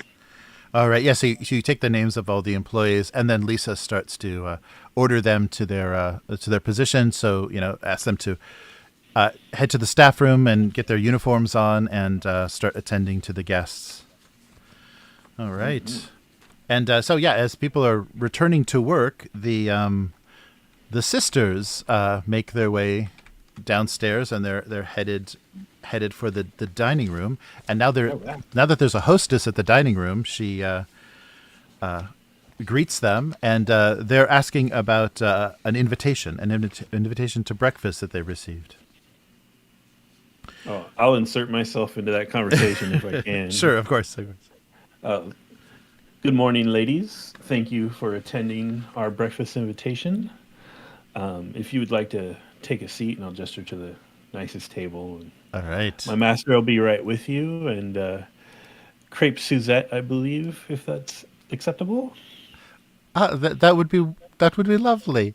And here are the three ladies that you. So I'm assuming the short one is the girl I met. Yes, yeah, you recognize. Okay. Yeah, you recognize her from the previous night. They're dressed all in black. They're well attired. The dresses look reasonably nice, but they have this strange color coordination going on. These eccentric artists. Any symbols or suspicious markings? You don't know. You don't notice anything immediately. Some of the as you can see, some of their pendants or some of the jewelry, they have something occult. Nothing. You don't recognize any Triscale or anything specifically connected to old religions. It's mostly odd kind of pentagrams and things that connect them to their practices. But nothing unusual, and nothing that you've noticed connecting you to anything you've seen before. I get the impression they're more of the Hot Topic witch than like the Wiccan or real witch. Yeah, or like a Harry Potter witch. Right, yeah, right. yeah. Yes. Yeah, right. It does seem, and of course they're themselves posing as artists, so they introduce themselves. So yeah, you get an introduction of each of them by name. So the larger from left to right, Clara Berg is the larger woman. Josephine Alder is the smaller, light-haired, and Frida Svensson is the older woman the older thin woman on the right, and they introduce themselves as artists. Mm-hmm. Was Lisa the hostess, or is it somebody else? Oh, somebody else. Yes, a person you haven't. Lisa's manager now. She can't be hosting. yeah, I know. Okay, well, I'll tell that person. I'll say, could you set out some coffee and tea, dear? I'm going to go prepare the crepes, and then I will go let Axel know that his guests are waiting his appearance. Okay. All right. Okay, so you'll be in the kitchen. Oh, there you go. So Nils is in the kitchen, and. Yeah, I can't move my guy anymore. I don't know why that is. Weird. Yeah, I must have set something strange in the when I was doing the lighting and stuff. Sorry. So so Axel's in the lounge. Nils went to the kitchen, but you informed Axel that the guests were in the room. Okay. Mm-hmm. Okay. So Axel, you can make your way to the dining room. I'll zoom in a little bit here. So was one of these reluctant workers a cook, or? Oh yes, yeah. Now the kitchen seems well staffed. You have a chef and assistant chef, and you've gone from one young girl to an entirely staffed. Yes, now the hotel is bustling. Now finally the staff outnumber the guests. Yes. I'll just have them fetch me ingredients, and I'll make the breakfast myself. Okay. All right. Yeah, and after so they know that you're connected with the new partner, so you have your run of the kitchen and anything that you need. So I'll walk into the dining room, and Mm-hmm. they're sitting at one of the tables, right? And I'll just with my fingers steepled, just quietly walk all the way around the table, Mm-hmm. looking at them. and then sit down very primly at the table, and kind of square one of the the plates, I kind of turn a little bit because it's at the wrong angle, and take a napkin out and straighten it out. And I haven't even made eye contact really with any of them, and lay it on my lap, and then put my elbows on the table, and then I'm gonna just sit there and wait for one of them to crack, basically, and start yammering before I. Oh, the old silent treatment. Oh, all right. I say anything. All right. So Clara, the larger woman, she has these very strange, kind of intense eyes, and she doesn't seem to blink at all. But she looks at you and says, "You are a very lusty young man. I am very happy to make your acquaintance and appreciate this invitation to breakfast." So she seems to. She calls me a lusty young man. Yes, a lusty young man. Yes, she seems a little excited by your presence. Very, very passionate woman. And Josephine she can't seem to make eye contact with you. She keeps kind of, she's very shy, and she doesn't say anything. Frida, the older woman, thanks you for the invitation as well. And but she's a little odd. Frida, sometimes you see that she'll just kind of stare off into space and just be looking at something that's not really there. So she has a strange presence. But yeah, since you sat down, Clara has not taken her eyes off of you. And I don't know how if Nils is for or against this. I can never read Nils' read of how. What the Josephine? No, of Clara. Oh, against. the unblinking. The large totally against. Yeah. So Claire asks you, have you seen our work in the lounge? We are artists. I have seen your work in the lounge, and I've seen your work out in the woods too. Oh! And so Frida suddenly kind of snaps out of her little delusion there and says, "Are you the one that stole things from Olga's room?" I am the one who am safeguarding her notes. As the one who found her disemboweled body in the woods last night, I felt I should take charge of the situation. So yeah, the sisters haven't been informed yet, so they all gasp, not knowing. So there's been no communication, and they weren't around for the disruption in the lounge, so they're all shocked. Olga and Josephine suddenly looks directly at you, and she says, "Oh, Olga is dead." Is Josephine like my age? Yes, yeah, she's early 20s, 18, early 20s. Yeah. Yes, she is, young one. She had asked for my assistance, and unfortunately, her letter did not get to me until it was too late, and I arrived, it seems, possibly minutes after the Glosen did its work. Oh. And I kind of look at him when I say Glosen and see if they register at all what I'm talking about, but I definitely do. Yeah. No, Glosen doesn't seem to trigger anything. Mm-hmm. But they're all very, very disturbed now and kind of very agitated. So what is your business here? Why have you come to this hotel? Did Olga not tell you that she was asking the society for help?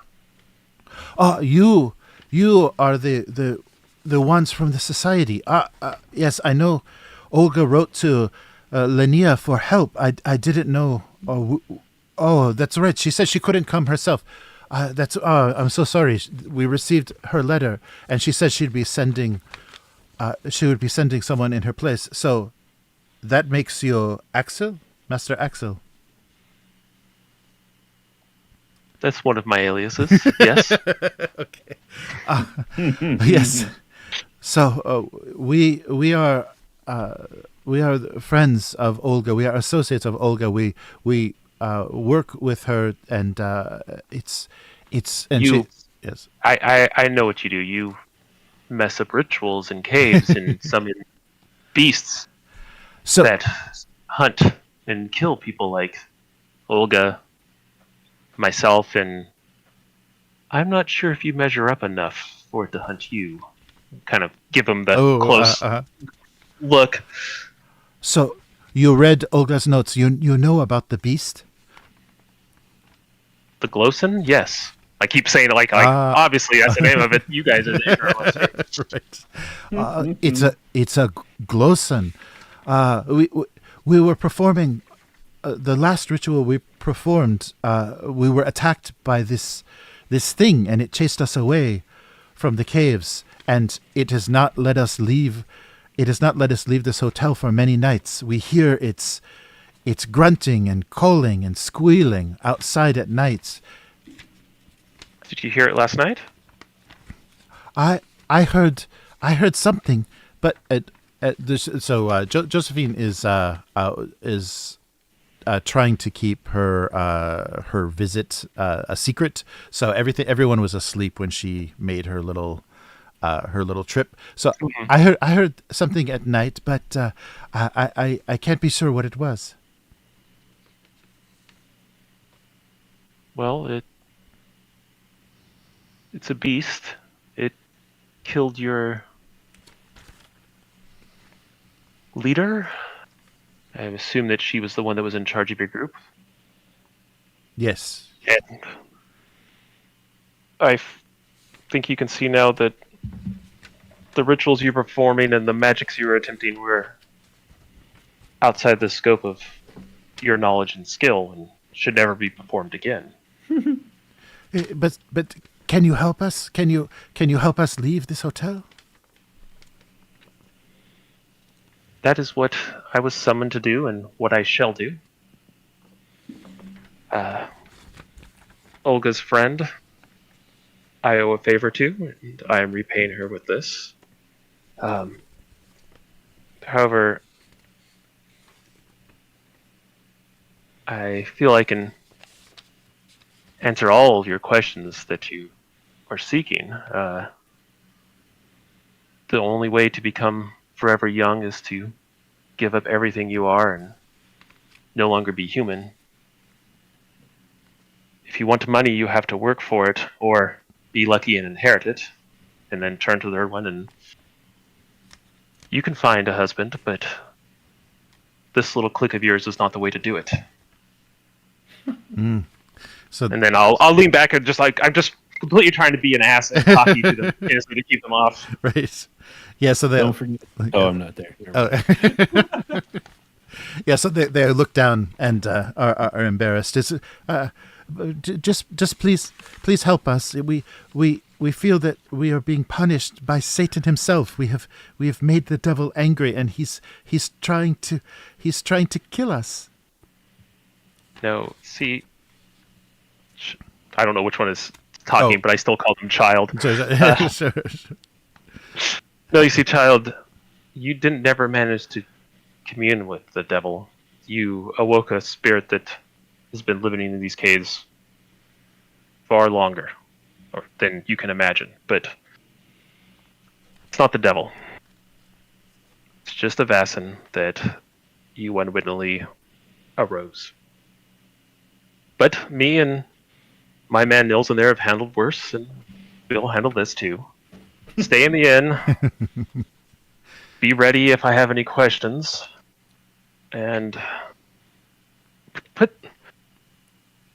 a little color on, for love of. And then I at this point, about the time I imagine that like you're coming in with the food, that's when I get up and like walk out. Nice. Really? Yeah. Thank you. Thank you, Master Axel. And as you leave. Well, when he passes me and I got armloads of plates, I give you a wink as I walk out. sir, did you ask about the priest and the man with the staff? No, I'm going to come back to that. I'm going to let them stew for a while. Okay, very good. So, Nils has used his culinary skills to fold and add fruit and bacon to these crepes so that one looks like a pig face, one looks like a devil face, and the one for the nice young Josephine looks like a happy little flower. Oh, nice. Okay. And you just got your favorite crepes, but you walked out. So, Oh. I expect they'll show up in my room at some point. That's what So the sisters, thank you, thank you very much, and are looking at their plates, very very quizzically. Josephine is intensely trying to avoid your attention or your gaze. She doesn't want you to identify her or recognize her in front of her sisters. You can tell she's very nervous. Well, since Axel gave me the impression he's trying to rattle them a little bit, I'll slip in a little. Did you sleep all right, Miss Josephine? I know it was quite a late night for you. Fine. I slept fine. And that's Very it. good. And I'll refresh their beverages and then head out. Okay. All right. So do you return to your room, or did you?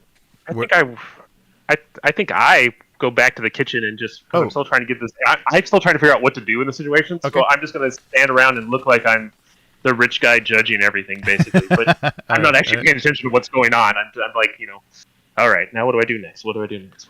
Okay. All right. I'll just track him down and try to figure out what he's up to. All right. So whenever we meet up again, I imagine we stand close to each other in the kitchen, judging everybody, but secretly whispering about other things that have nothing to do with the running of this.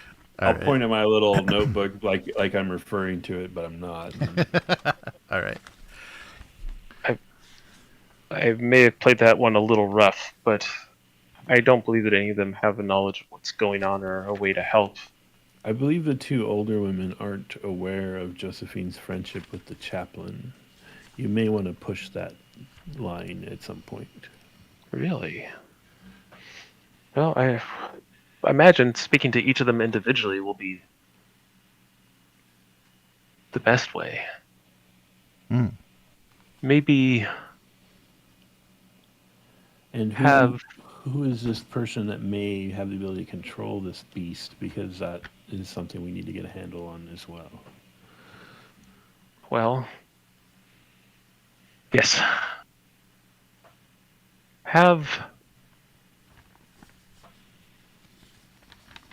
Yes, I think. Have Claire sent up to my room with my meal in a few minutes. Oh, okay. So the intensely staring. Yes. Okay. Yeah. Sure. Okay. So leave the two left. The crazy witch to take your breakfast to you? Yes. It's a power play. All right. Very good, sir. She'll be more than happy to have breakfast with the lusty young man in his room. All right. I'll go. So that's the thin, sort of dour-looking one, right? Oh, Frida is the thin. It's the heavy, the taller. Yeah. Yes. Yeah. Oh, okay. She's the most confident, so she's the one I'm going to try to pull away from the other two first. Okay. All right. Yeah, I'll go tell. I'll lean in, madam. My master does have a few additional questions for you specifically, and he asked if you would mind taking your breakfast and joining him in his room. So she looks very excited by this. Oh, yes, it would be my pleasure. I would love to spend some time with the young master. And I'll hand her his plate. There you go. Okay. All right. Yep. So she takes that. So we only have one token for we can't break up the party, but so she heads up to the. So you're in your room then, Axel. You're waiting in the room. Yeah. Okay. think I'll be Alright. standing like at like almost like parade rest, hands behind my back, looking at the fire. She comes in, All right. my back to her. She comes in, like, oh yes, just put the meal down on the desk, and I'll have all the notes and like the figurines and stuff sitting out. Oh, yes, yes. Okay, okay. All right. I'll I'll see if I can convince Josephine to join me on the porch. Oh, okay. Yeah, and she pretty much she'll as long as you're not gonna tip her relationship or her little trip last night, she'll do what you want. So she heads out. Yeah, she follows you out onto the porch Okay. easily. All right, sorry. Put these there. All right. Okay, so Clara is very excited to see the figurines. She was worried that they had disappeared, so she immediately heads over to where you have them displayed and is caressing Oh, both of them and says, "Yes, is there something you would like to speak with me about specifically, young master?" I'd like to know more about this ritual you performed. And I'll kind of, very much get up in her space. Oh, sure. Okay. And Olga is the leader of our group. She guides our rituals, and she's the one with the knowledge. It was basically as you would expect. We were robed, and with the chalk, with many colors of chalk, we drew our symbols on the floor and made our burnt offerings and called to Satan for him to grant us his gifts. So yes, and a few times, many times, we tried this in the cave that Olga said would be the most effective, but nothing came of it until the very last time, when that beast with its glowing eyes chased us away, and we barely could climb back up to the up the side of the cliff away from it before it attacked us, and we've been stalked by this thing at the hotel ever since. have you, when you first saw it, did it appear as if from the air, or did it come from deeper within the caves? We heard it. First, we heard its hooves, its pounding hooves. That as it was running, as it chased us, sparks flew from its hooves as it ran. As we could see its eyes glow, and just the terrible jaws. So nothing. There was nothing like this any of the previous times we visited this cave. So we feared that the ritual that we performed brought this thing upon us, and we had done something wrong. And of course we blamed Olga, because she should know what to do, and she should know about this sort of dangerous thing, but never. She had no reason, she had no understanding for what had gone wrong. And how long ago was it that you performed, when this ritual was performed? It was. We've been stuck for more than a week. About 10 days. We've been in this hotel. That was the last time. The last time we performed the ritual, when the beast appeared. Hmm. And with Olga now gone, who's going to lead this coven of yours? I'm afraid if we survive this situation, we will be seeking new leadership. There's no one in our group that it would be as capable as Olga. We are all novice compared to her, so I'm afraid for the future of this group, and I just I fear, just mostly for my life. I want to make it out of here alive. Well, if you can remain calm, sturdy and strong like you appear to, and can stay within these walls for the next few nights, I will remedy the problem. However, I am concerned about you seeking future leadership in other places. There's many dark cults out there that will take advantage of young, impressionable, beautiful women like yourself.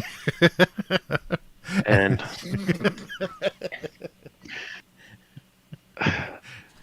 I worry that if you seek them out for this same knowledge, that they'll use you for purposes that you aren't aware of. I ask as a small payment for the tasks I'm about to do, for you to return back to the society in Uppsala and take up tutelage there. Yes, that's possible. I will tell the sisters that we have a change of plans, and we will seek better leaders. This offer isn't to all of them. This offers to you. Very good. I would love to have a chance to maybe spend some more time with you in the future. There are a few things more I would like to know, though. The man with the wooden staff, have you seen him? No, we've not seen him since we've been here, but the hotel staff has told us stories about him. Last summer, he tried to burn this hotel down. He is I guess he's a protector. They called him the Hillman, and he's a protector of this area and sees this hotel as evil.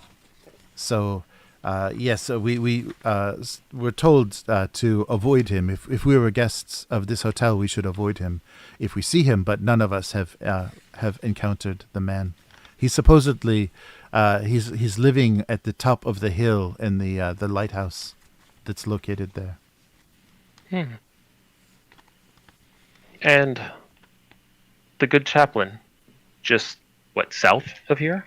Have you met him before? No, I have nothing to do. I'm a worshipper of Satan himself. I have nothing to do with with his Christian beliefs. Red flag. Red flag.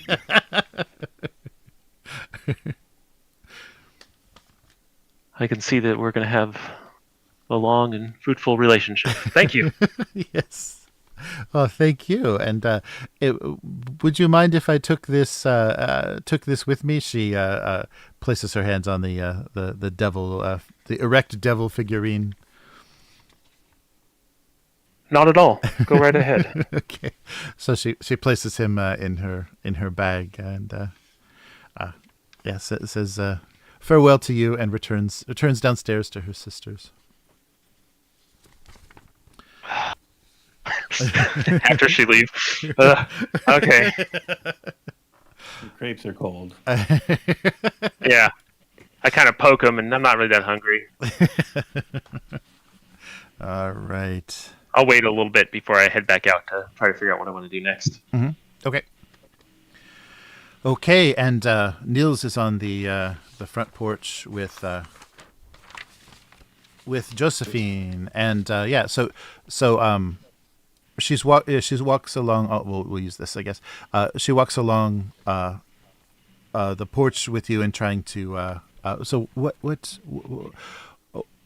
do you want? And she's. Well, my dear, I feel that, as they say, cards are on the table now, and we can speak freely. I feel now.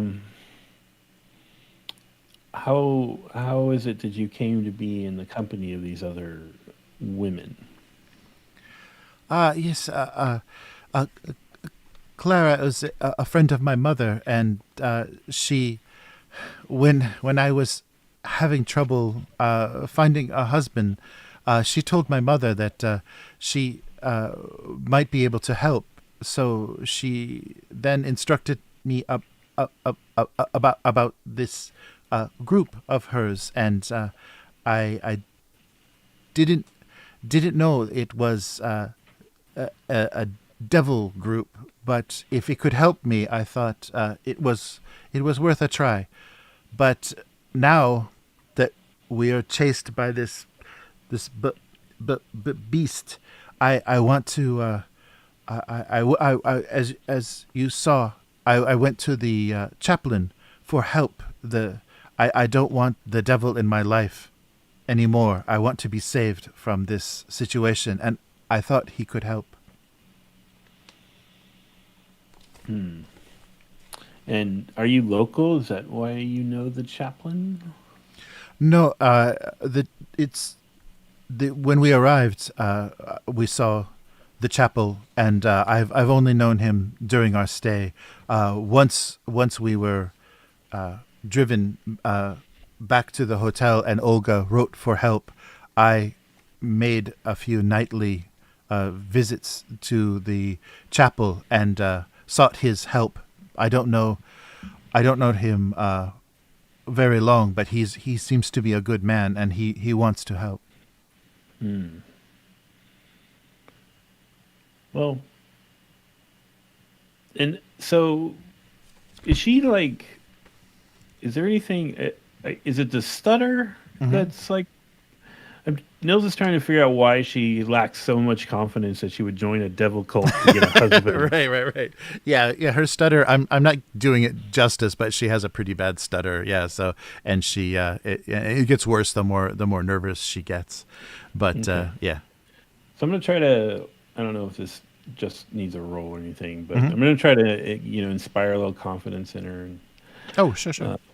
Tell her, my master and I, we walk a path that's neither godly nor devilish. It's one of reason. We can return you to Uppsala and help you with your speech, and I think you'll find you don't need either a god or a devil to find what you want out of life. That would be wonderful. Is there anything that these sisters have had you do that you feel is a crime or you feel shame about? No, the rituals we perform use some blood, but it's our blood. So we haven't killed anything or done anything wrong. And did you have to make any oaths or promises to this beast or the devil or anything like that? No. Good. I would recommend you do not let them involve you in these rituals any further, and you come to us should you suspect that they are going to perform any in the future. Okay. I will. You're a good girl, and I think Axel will make sure you're taken care of. She nods and smiles, and heads back. She kind of gestures. She wants to head back inside. Yeah. It's cool. Okay. So yeah, she gets out of the cold and heads back to Frida. Yeah, who's entertained herself by looking at something somewhere on the wall, or possibly 1,000 miles away, somewhere in between there. And I don't know. Like, has she spoken at all this morning to us at all? Oh, Frida. Yeah. Yeah, she introduced herself to Axel, but other than that, she's kind of drifts off. Right. Well, I'm gonna like snap my fingers in front of her. Does she like regain attention? Yeah. Or, When you do that, she does. She snaps out of it. It kind of comes and goes. When she's got nothing to focus on, she enters her own little world. Okay. Well, once I see that she is capable of coming out of it, I'll just head up and look for Axel. Okay. All right. Yeah. So Axel, you're still in the room. Yes. Oh, Yes, I am. All right. So, what would you two like to do? So, the constable, from the employees, you heard that the constable is at the inn, for the investigation of Olga's death, and the chaplain, of course, will be at the chapel, and yeah, you know now that the hillman had a little. Oh yeah, so Axel, yeah, that's right. So only Axel was told that, but the hillman has a grudge with the hotel. I figure we're going to compare notes here. Yeah. I'll right. Play all that stuff. And, okay. Yeah. So, Master, I believe that the girl Josephine has been taken advantage of by these, what are we calling them? Witches. And that's what they're calling them. Yes. She doesn't really want to be part of it. She has a genuine lack of confidence. You may have noticed her speech impairment. Yes. She sought out that priest. She didn't know him from before. She really doesn't want to be a practicing devil worshiper. And I may have made some promises about you getting her some help in Uppsala. Well, definitely not the first time we've taken a few strays back with us. Probably won't be the last if we keep doing this. It seems we always come across wayward souls on these adventures. I think I imbued a little trust in her, and I planted the seed that she should come to us if the others attempt any more nasty rituals. Well, and I don't know as if any of them, though I haven't talked to, what's her name again? Frida? Yeah. Frida? Yep. I haven't talked to Frida yet, but You may not get very far with that one. I get the impression that they don't know what they were doing and they were just along for the ride. And from Olga's notes, it seems like Olga was seeking out magical power and was perhaps trying to use the other three, offering them things that I don't think they would ever receive in exchange for helping her with her ritual. So Olga was the mastermind? it would appear so. Though maybe I'm misreading the situation, but the three of them are in one room together. She was obviously the one who was in charge. Yeah. Claire implied that when the ritual failed, that they all thought it was Olga's fault because they had no idea what was going on. So you said this staff-bearing man has a grudge against the hotel and lives in a lighthouse? That's what she told me. She did say, though, that the staff here warned her of that. So maybe you can ask a few questions of them just to try to lock that in. And then I feel like in order to do my due diligence, I should speak to Freda. And then maybe we head over to the priest or the chapel next, because there's still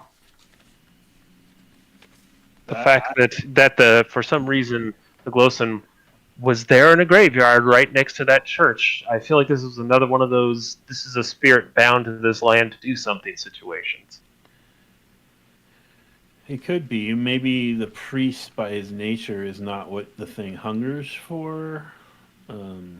Yeah, yes. Going back there might expose us to the beast. Well, going after the hillman very much likely will. unless we can wrest his staff away from him, maybe that would be an advantage.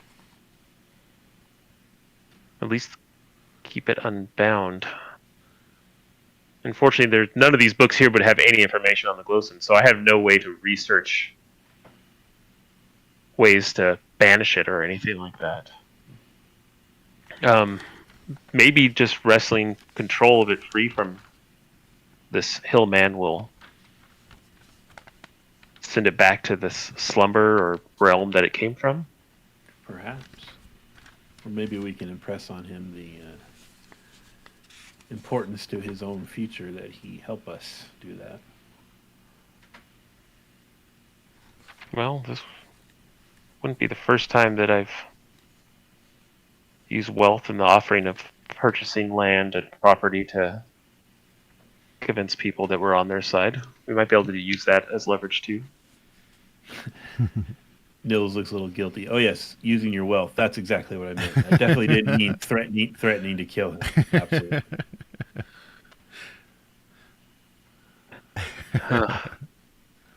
And then there's the matter of perhaps getting our own staff. Though I don't know how easy it is to use the Lindwood staff to control it with no knowledge about it. And quite possibly, as I'm piecing this together, their ritual actually had nothing to do with it.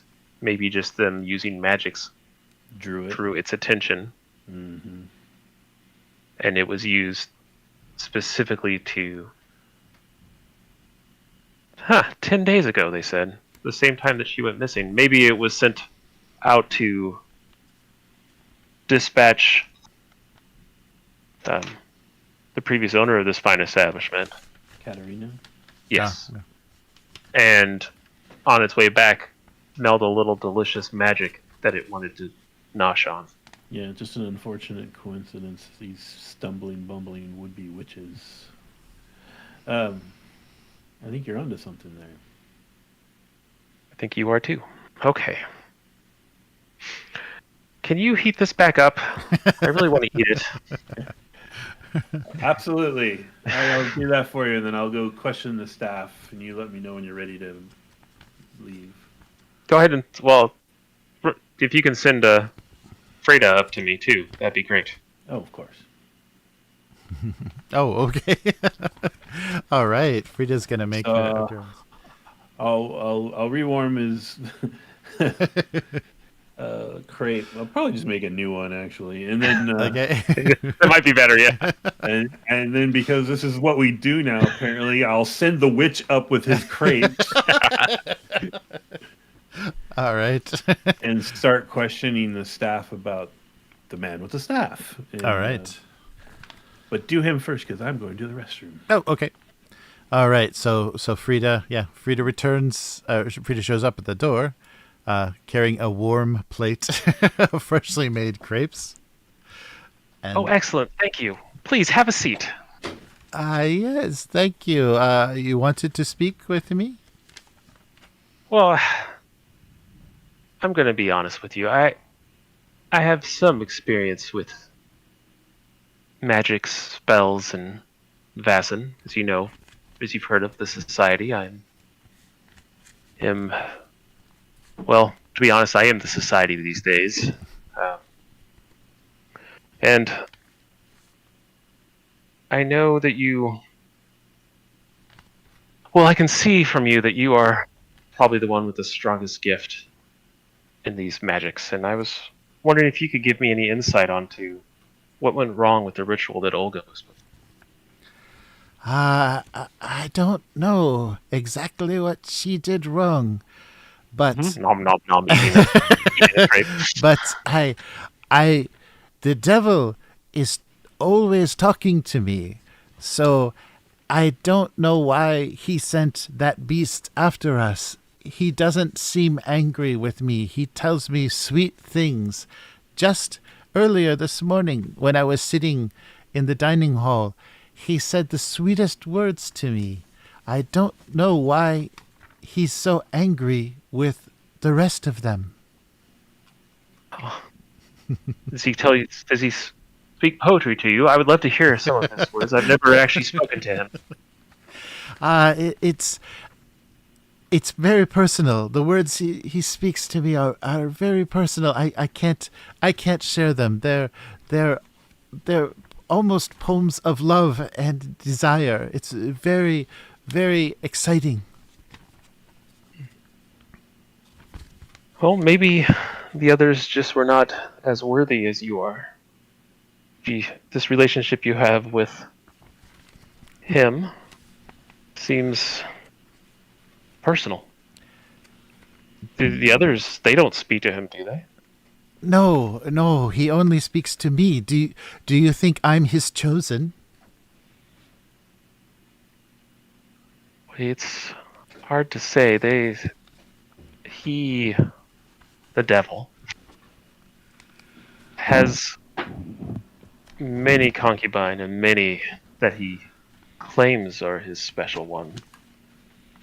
Do you believe the words he tells you now are true? Yes, I do. He speaks them only to me. Well, I don't even know what to say to her. I'm like, ah. Yes, she doesn't. Yeah, have. Much. I'm not as concerned about Olga's death now that I see what she's the system that she's been running to get the power that she's after. Right. Well, I'm currently the operator of the society, and I have many resources at my disposal back in Uppsala. I believe if you were to return with me, we could find a way for you to speak back to him directly and maybe fully understand the relationship you two have. That would be wonderful. I'll reach. She hasn't acknowledged at all, like the woman on the back of the stag, right? Like no one seems to care about that one. That was probably okay. Yeah, no. Clara was just interested in the devil himself. Yes.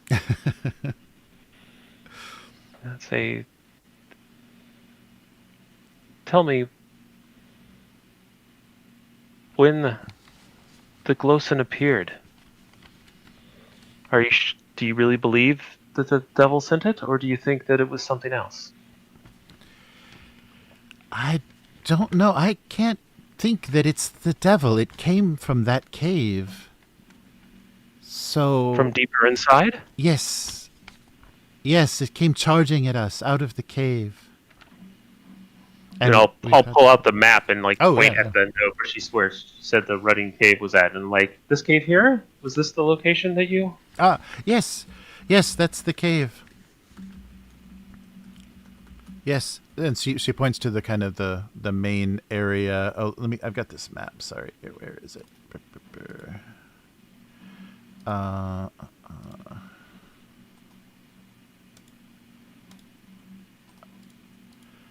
Yeah. So so here's the map, and she points to the place where the pentagram is, and she says, "This is where we performed the ritual. This is where we did our magic, and from further away it came at us." So the green where you see the bushes, that's the outside, and then there's right, and it came from the number 3 area. Oh, is it numbered? It's numbered, yes. Oh, sorry, yeah. That's okay. No, but it came down that little side passage. Right. Yes. Right. Oh, I didn't see the numbers. Yeah, I have it zoomed. I have it very small. Yes, it came from there. I think I just thank her and tell her that I would appreciate it if she would return with me back to Uppsala. And I have a friend that will probably be arriving this evening that I'm sure will like to ask you many questions, knowing that I can't remember the lady's name. All of a sudden my brain broke. But the owner? No, the oh. Astrid Erickson. I had Oh. offered for her to come yes. up Yes. Yes. and Oh, that's be right. involved in one of our things. And the idea was supposed to be that our coachman would take her up Right. today. Right. So right. we'll see if she shows up tonight. Maybe she Okay. doesn't want to or has other stuff. But, Okay. Oh, that's right. But, and then I'll just kind of like, because I imagine that, like, I feel like Axel is always kind of bullshitting. Like, he's not ever really showing his true self. So on some level, this like crazy woman that like isn't really there is like pleasant company for him, because he doesn't have to like actually like, okay, I no longer have to put on any airs. I'm just going to eat my crate silently here with this woman, and we're just going to sit in this room together until I'm done, type of a thing. All right. And then I think I'll escort her out and then back down after I'm done and feel like we're all Okay. good to go. And I mean, if she, starts looking at stuff or pawing at stuff or shows interest in like which obviously she already hasn't, the lady on the horse or any of the notes or anything like that, I'll make note of it. But otherwise, yeah, I'll just kind of sit here as she stares off, listening to her voices, and just enjoy my I crate. missed something pretty ridiculous. Yes. Yeah. So that's Yeah, good. I'll fill you in on it the next time we meet up. All right. Okay. Yeah. So you guys, after you finish, you return downstairs, and what's Nils up to in the kitchen? So Nils is, well, he's kind of wandering around the hotel. Like, when you took the names and jobs of people, he's referring back to that and trying to remember 2 or 3 that seemed like they were actually, bright. And, Oh, sure. Okay. try to track those people down and question them about the murders and the man with the staff in the lighthouse. All right. Yeah. So you get you talk to the people that headed the kind of different departments or different areas. So the I guess the head of who would normally run the front desk. He was a good source of information, and once you mentioned the Hillman, he has a lot of information about him. So it was last summer he tried to burn down the hotel.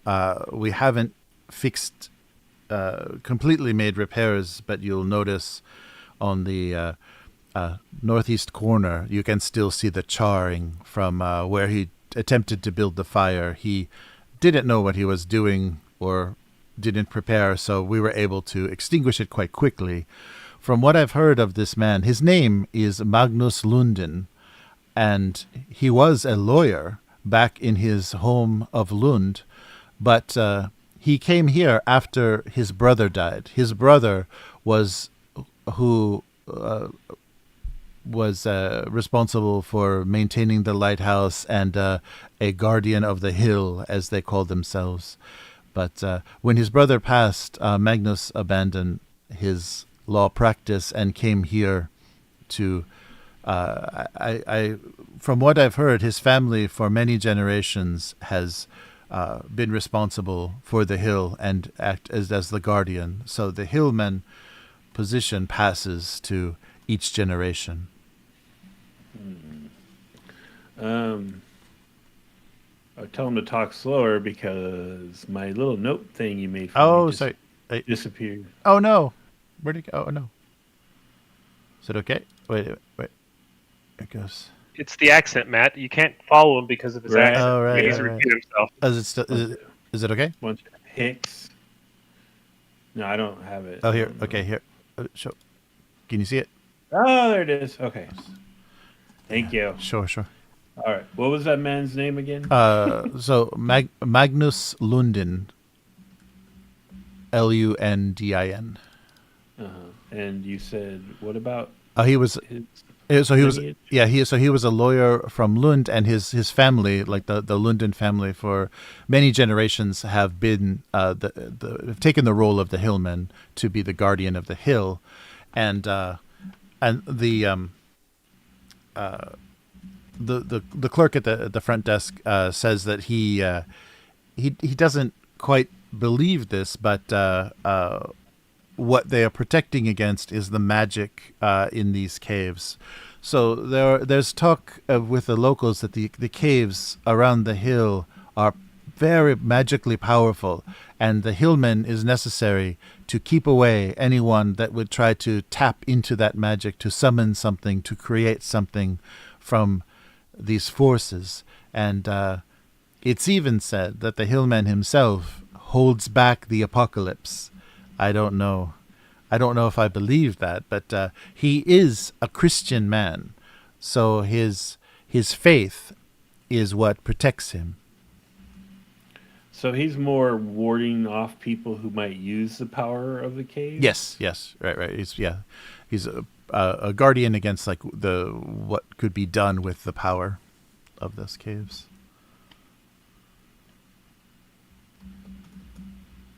Are any of the caves notable as being more powerful or more sinister? That the rooting cave is the only one that the clerk knows of. Okay. And he heard the artists speaking of it as well. How does the constabulary feel about this hillman? So they don't interfere.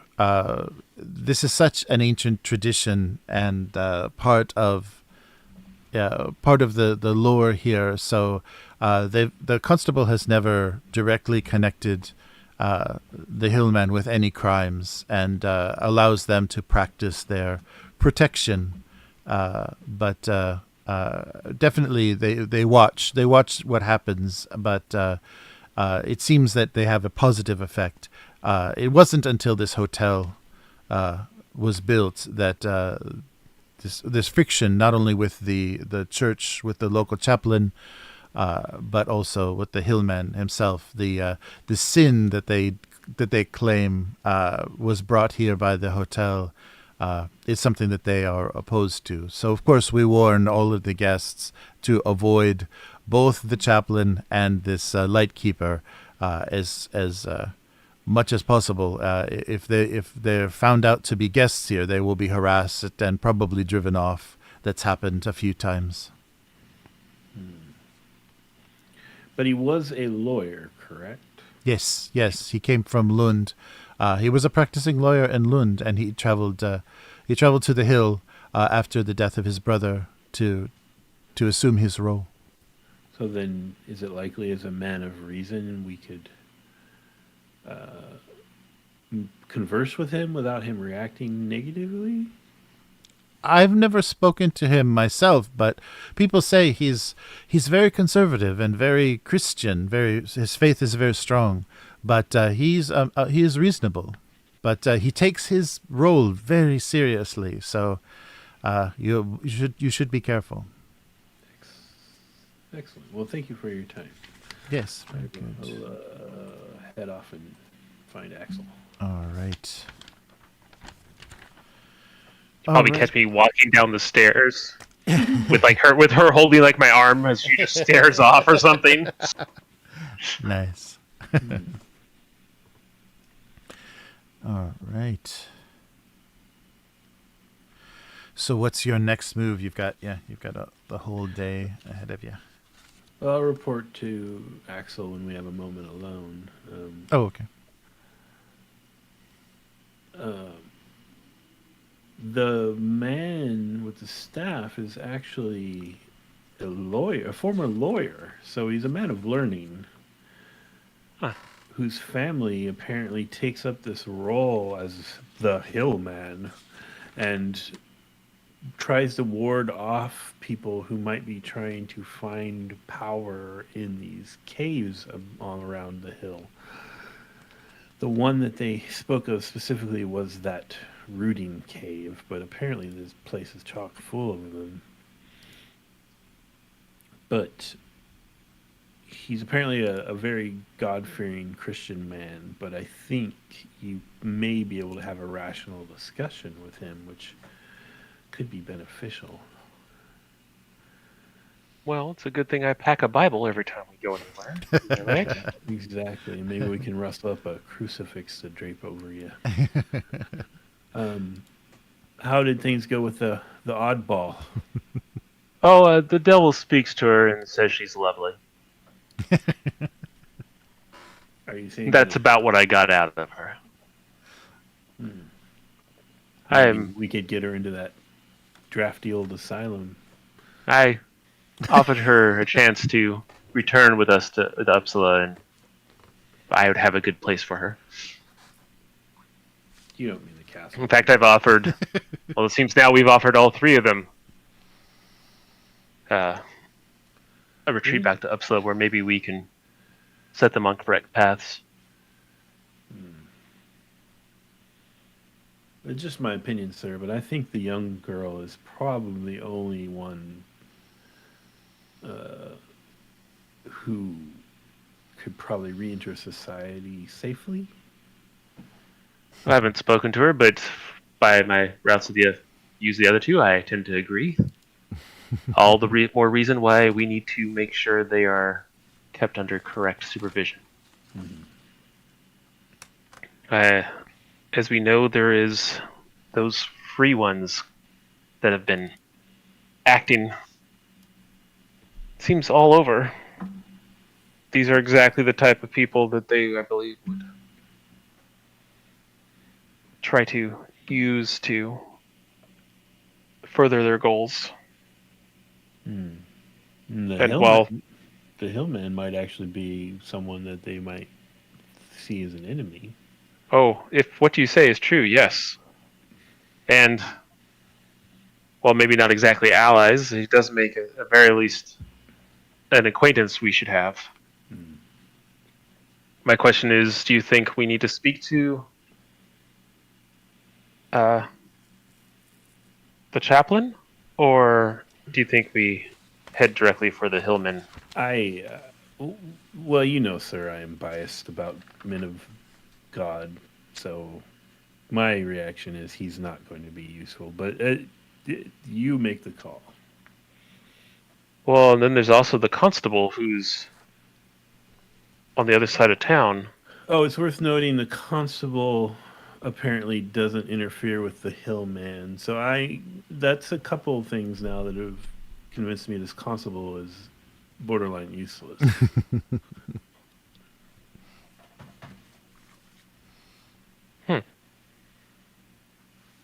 Well, does he not do things with the hillman, or is he working in cahoots with him?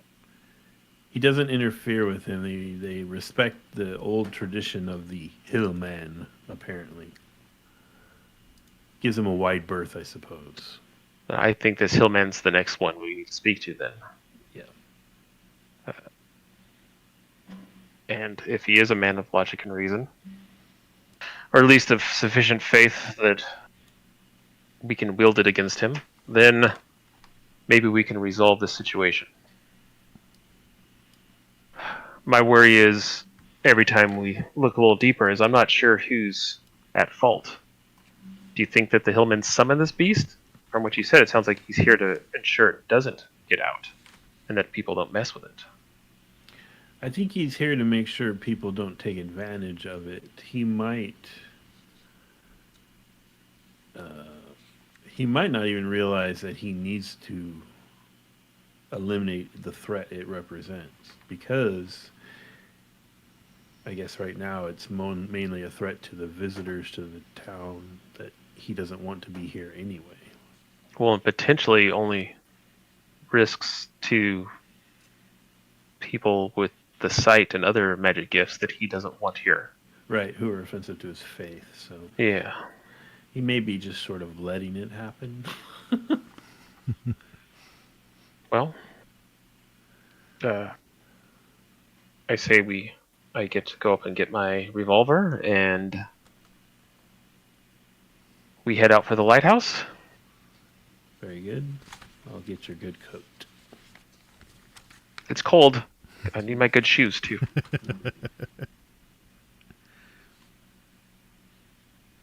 Walk or arrange transportation? How far do we think it is to the lighthouse? Like by foot? Oh, it's quite a ways. It'll take a few hours walk. Can I have someone from the staff fetch us a carriage or something? Oh, sure. Yes. Yeah, definitely. They're all into this new partnership and financial prosperity. So, yeah. All right, I'll send someone out and then get Axel dressed for the road. Okay. I'll grab a Bible and start cramming on our way out. All right. Okay, so you're going to make your way. So you are going to go directly to the lighthouse. Mm-hmm. Okay. Yes. Oh, I'll get you your coat with the large pockets, sir, so you can have the Bible sort of protruding conspicuously out of a pocket. Excellent. I probably should have all sorts of different paraphernalia, but I don't have any of that. So we're good. I guess we could swing by the church first to grab stuff, but we'd just be looting a church. So that doesn't sound like that's going to lead to good things for us. So, All right. Okay, yeah, so a carriage arrives for you, courtesy of the hotel. And let's switch over to that map. So here's the... There we go. There we go. So here's the hill. So you'll take a carriage, and basically the carriage leads you kind of a winding way to the higher elevation, and you follow along what they call the Italian road to the very end of this peninsula. It's all the way at the end. Yes. Yeah, so go all the way to the lighthouse. Yeah, so it takes a few hours to make your way there, and you're traveling. It's a road, but it's still very snow covered. So I don't see the cave on this map. Am I missing it somewhere? Oh yeah, Yeah, it's not on there. Yeah, I don't think it is. Yeah, the hand drawn. The only way that you could find it specifically would be from the hand drawn map that Olga had made. Okay. Do we get it? Is it up by the lighthouse, or is it further away? Yeah, it would be closer to the lighthouse. Yeah. Okay. Yeah, we'll say that. Let me see. Does it actually? In the northern part, yeah, it's in the northern part. So, yeah, probably that north area by the Mule Wheel, kind of it's a very treacherous. From where she indicates, it seems to be a very treacherous climb down to it. Okay. But near the lighthouse. Okay. I'll fill in Nils on like the fact that I think that the beast was sleeping in the back of the cave and they awoke it somehow, or at the very least it came from inside the cave. Mm-hmm. Okay. All right. So yeah, you make your way to the end of this peninsula. So did you have a driver? Did you want a driver for the carriage, or did you want to? I'd prefer a driver. Okay. Yeah. Okay. So the driver, and he knows the way. So he's able to take you to the lighthouse, and you see in the snow this whitewashed tower attached to a stone house as you arrive to the very edge, and it looks all along the edge of this peninsula it's a pretty sheer drop. There's ravines and cliff faces that make it quite steep and quite treacherous, but there are then paths down to a lot of these caves, and then also to private beaches. So these are the areas that a lot of the visitors to the hotel take advantage of. There's kind of private sheltered beaches and caves to get up to their sinful ways of mixing genders and showing ankles and all that stuff. Oh my god. Did you notice that there's one called Josephine's Lust Cave? Oh. Like Josephine the witch. Oh, right. Oh. Uh-oh. That can't be right. It must be another Josephine. She's very, very coy for Yeah. someone so lustful and has her own cave. But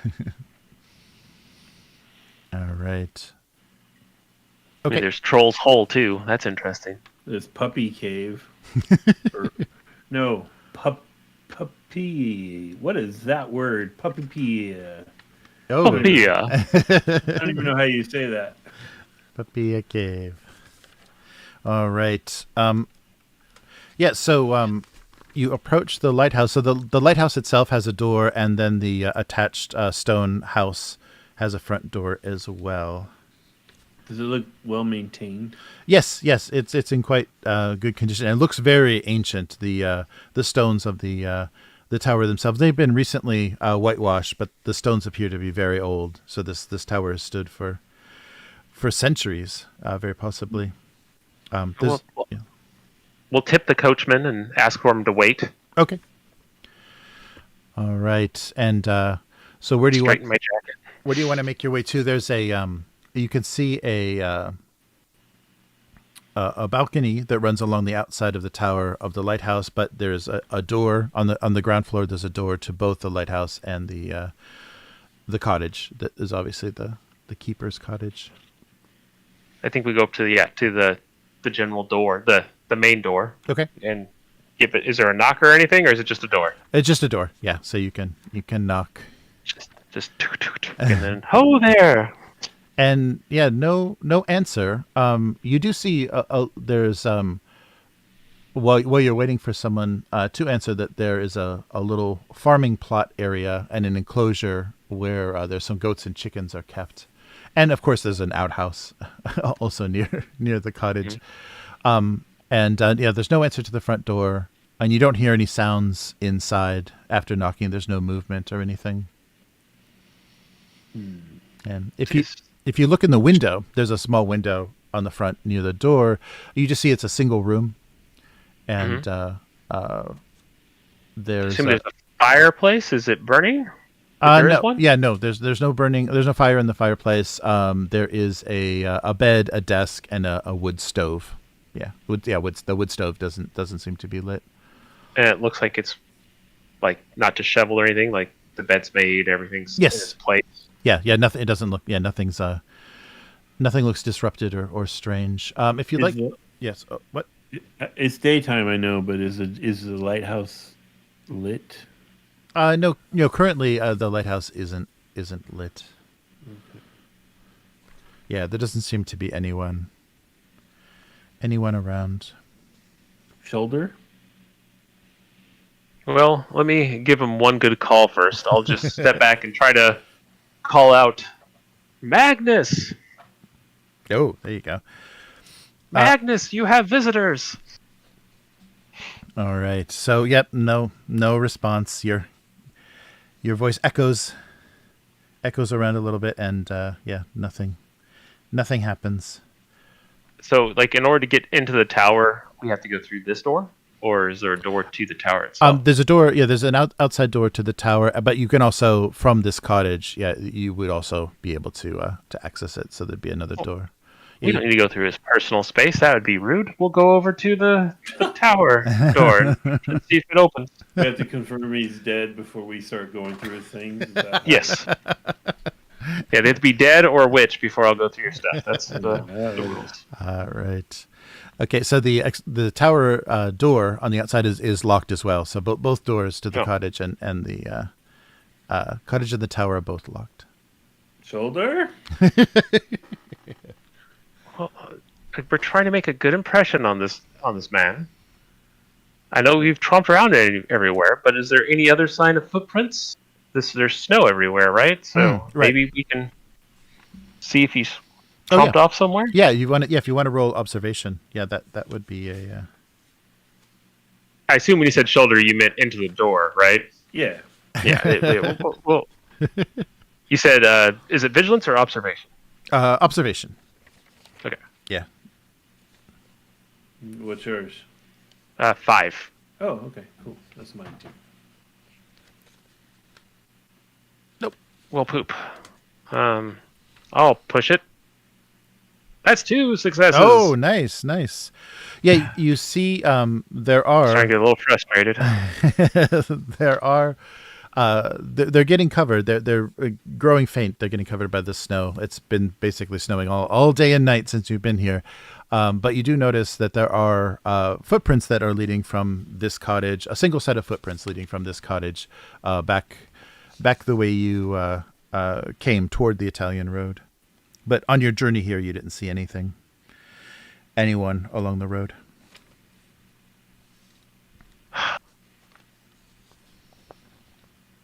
I guess shoulder. I don't know what else to do. Do we want to track him back, or do we want to? So they just lead back to the road we came down? Yes, yeah, they lead back to the road. It seems like he's left somewhere. Maybe he makes rounds as a hill man or something. Do we want to wait? Well, you're the one tipping the driver, so... Do you have... You know what we need to have? Lockpicks. Oh, there you go. But we don't have those. So... How much do they cost? Oh, yeah. a lock... Yeah. Let's see here. Probably costs more than your jacket would randomly, right? I don't know. Well, Let's I actually doubt it, but They... it's up to Jeremy. It's up to Jeremy. Yes. Let's see. 2. Yeah. So 2. Yeah. So 2. Availability is 2. Yeah. So. So 2 the way we have resources. it, the way we have it written right now is 4 resources of stuff on the fly. Mm-hmm. Okay, that's good. Yeah, that works. Yeah, you can pull lockpick, so it'll give you a +1 to stealth picking a lock. So Right. he rooted around in the code. Oh, like these, sir? Very good. I'm impressed. I'll step back and gesture towards the door. The home or the lighthouse? Uh, Probably the home, right? I think the home, yeah. Okay. So you did the stealth, you said? Mm-hmm. Yes, yeah, just roll stealth, and plus with a +1. All right. Oh, Whoa. There you go. yes. Freaking out on. Were they freaking out on your screen? Oh no, they rolled. Oh okay, man, yeah. they were like pulsing and phasing in and out. That was weird. All right, Nice. got it. Yes, quickly and quietly, you're able to defeat the lock. So you're going directly into the cottage.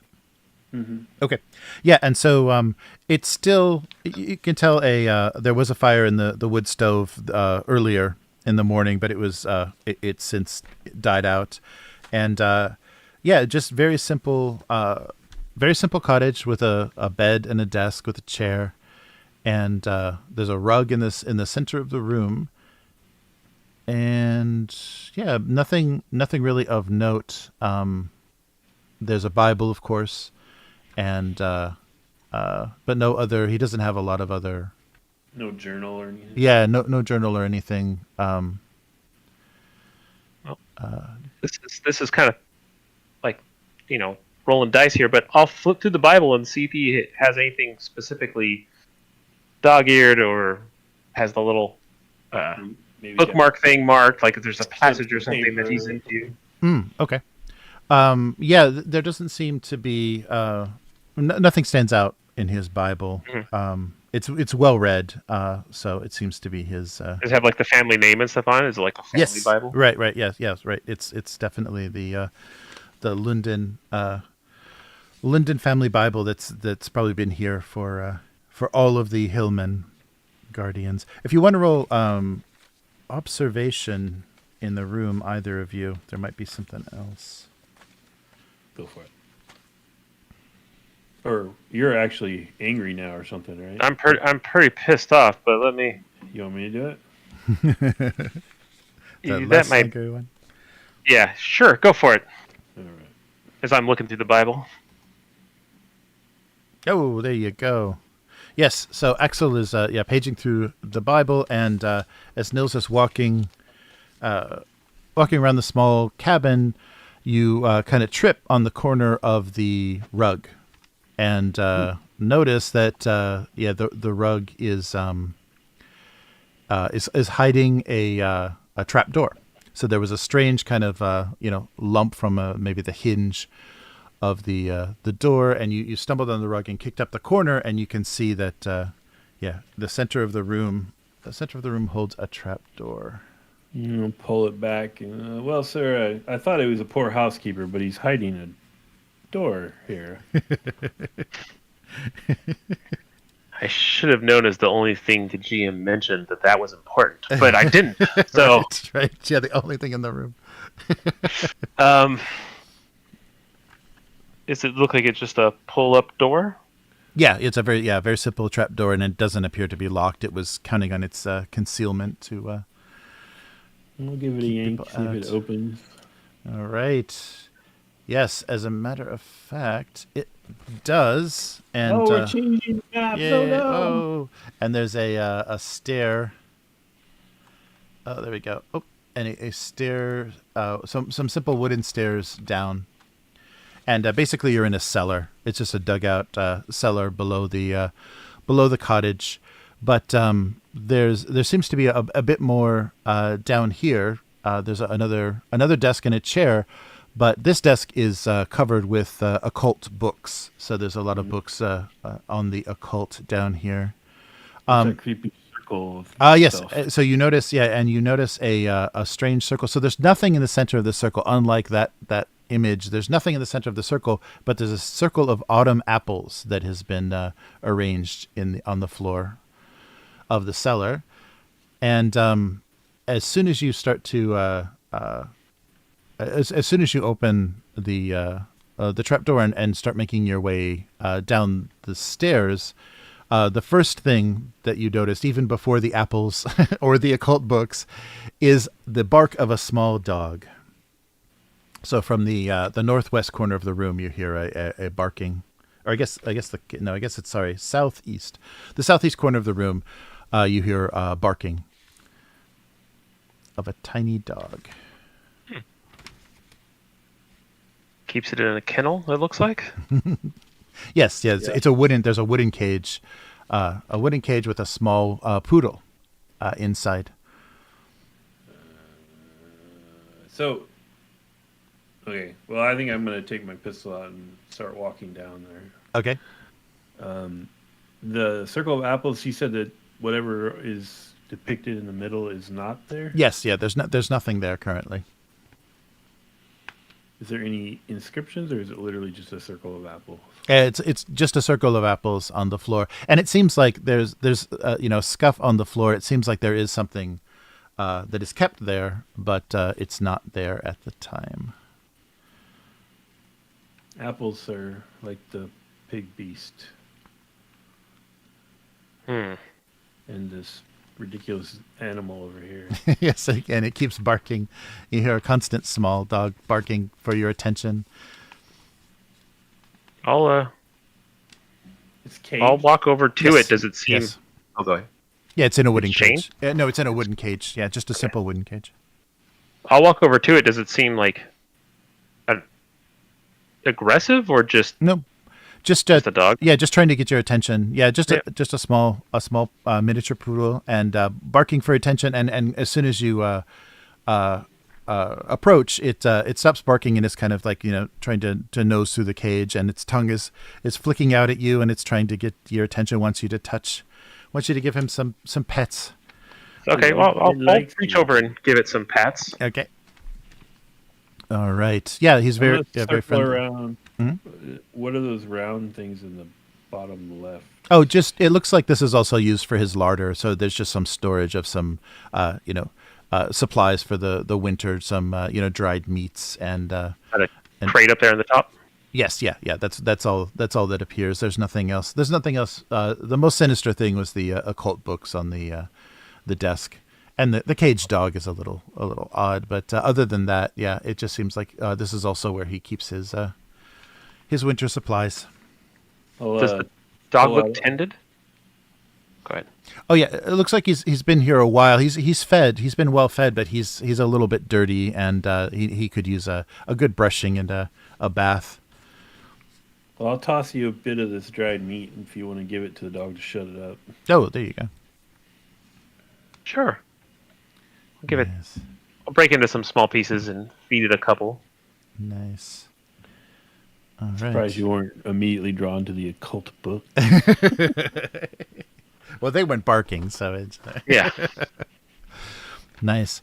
And so as you feed the dog the meat, he's very very happy and very friendly, and he's chomping at it right away. And you notice he has a collar, and on the collar is a little name tag engraved Costa. Oh, Oh, This is her dog. That was Katarina's dog. Yep. yes. Yep. Oh no. Uh-oh. I think this hillman might not be as much of a Christian as I was led to believe. I'll look over my shoulder at the desk full of occult books. You think? Yes. After the dog seems to, Sir, there's Mellow a down a little hotel bit. employee you're going to have to let go.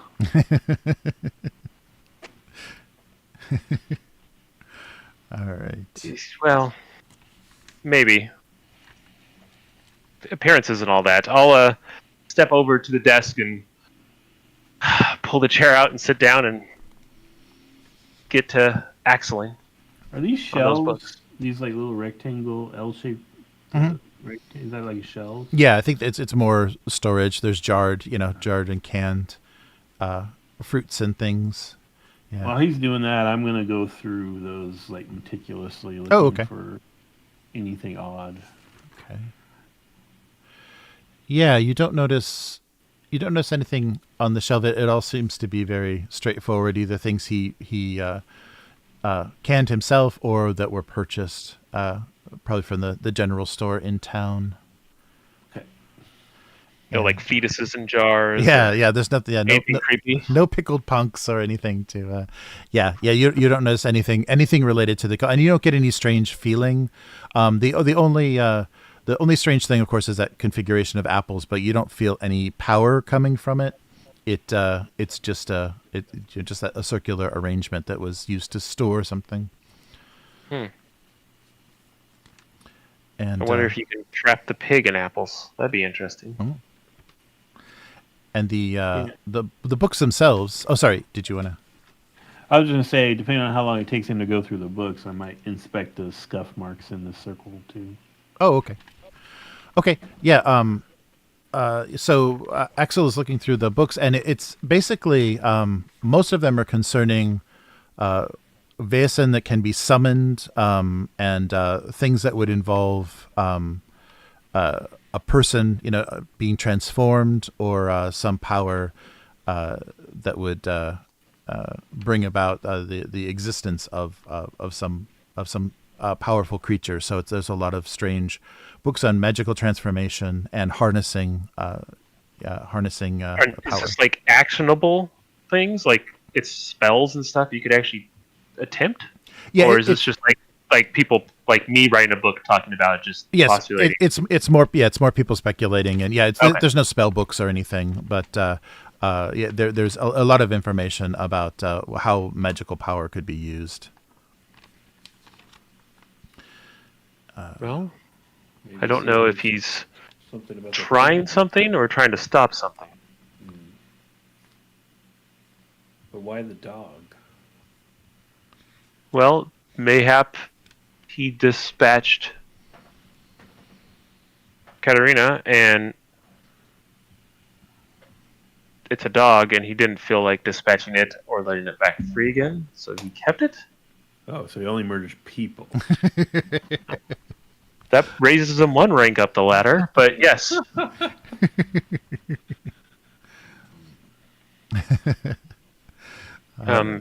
Is there any notes? Does he have like things in the margins, or does this just look like a stack of books that he's been reading through? Yeah, it just looks like his library. You could let's see. Yeah, you can go through them. Yeah, you do. Just flipping through a few, you do. There is specific mentions of Glosson in some of Ooh. the books. So yeah, it's he has knowledge of that beast and how it And comes about. maybe I'll spend the time here waiting for him to return to see if I can figure out a way to banish or put the beast back in a slumber by looking through these books. Can I try to find anything on that? Oh, okay. Yeah. Why don't you give me another learning roll? I don't. I always forget because my talents protect me from that. It's investigate and manipulation. Darn it. Yeah. All right, learning. Here we go. I got a success. Oh, there we go. All right. And so while you're reading, Nils has inspected that circle, and as you can see, kind of in this map diagram, something long, a long object, Staff-like? it's very staff-like, seems to have been placed in this. So it's a large enough circle to place, like almost a 5 or 6 foot staff in the center of, and it will be completely surrounded by the apples.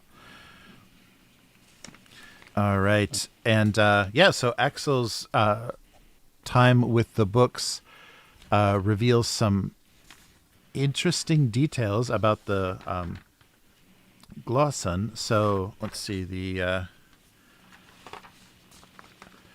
so they are appear as giant sows with huge tusks, and they're known for their glowing eyes like burning coals.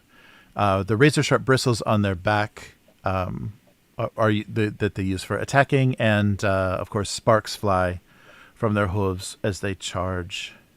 But they can be very quiet and are able to sneak up on their victims in perfect silence, even though they are otherwise big and noisy. And they are attracted to people with the sight or human abilities or magic abilities. You know that. Cuts them open, feasts on their insides. They're also referred to as gobble sows or grave sows, and are mostly seen at night. Most of the attacks and things have happened at night. So the interesting thing, it says that they can emerge spontaneously in areas where humans dabble in black magic, or they can be summoned through a ritual where a human being is forcibly transformed into the creature. Oh, Ooh. that's Is where she's Catalina? gone. Oh no. Uh-oh. I stop when I get to there and I put my finger on it. I go, Nils. And I kind of hold the book up and, can you read this passage and see if you come to the same conclusion? I do. And I look over at the dog and I'm like, oh. Oh, no. Does it talk about reversing the process? The only other information is about the staff. A staff of lindenwood is used to control the Glosson once summoned. And that also apples and nuts on the ground can distract it because it will gobble them up and forget anything that it was doing previously. Maybe the dog is a lure for the thing. Like it keeps coming back because it's its puppy? Yeah. There's no reference of how to banish or slay one of these things. Oh, let's see. It's according to weakness. Well, it does say that every victim with magical powers or the sight that it consumes, it becomes more powerful. So it actually does increase in increase in ability. Well, if you want to roll, let me do one more. Well, we know it's leveled up at least once. Yes. Yeah. Right. Let's see. I don't think we want to be here after nightfall, sir. No. And I'm feeling less inclined to be kind to the hillmen. Uh-oh. Uh-oh. Yeah, you don't see. You got one success, right, on the last learning Yeah. roll. Yeah. So you don't see anything else beyond that about how to unsummon it or how to dispel it. I'm not seeing anything here on how to get rid of it. So the only solution I have at this moment is for us to confront the Hillman and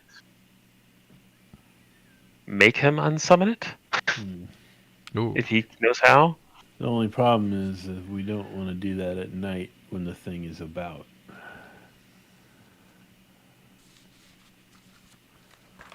It's true.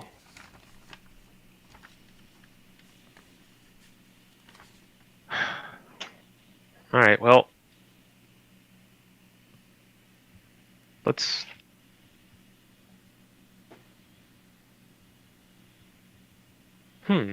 What time of day is it? It's took a few hours, so it's like midday. You know, you're just after noon, I would imagine. It was a few hours trip out. So you'll make it back. Yeah, you'll make it back in daylight. I wonder if the coachman could get us to that rooting cave before Oh. dark. Sure. I will grab up these books, Okay. as I always do. Destroy the apple so curl, sir?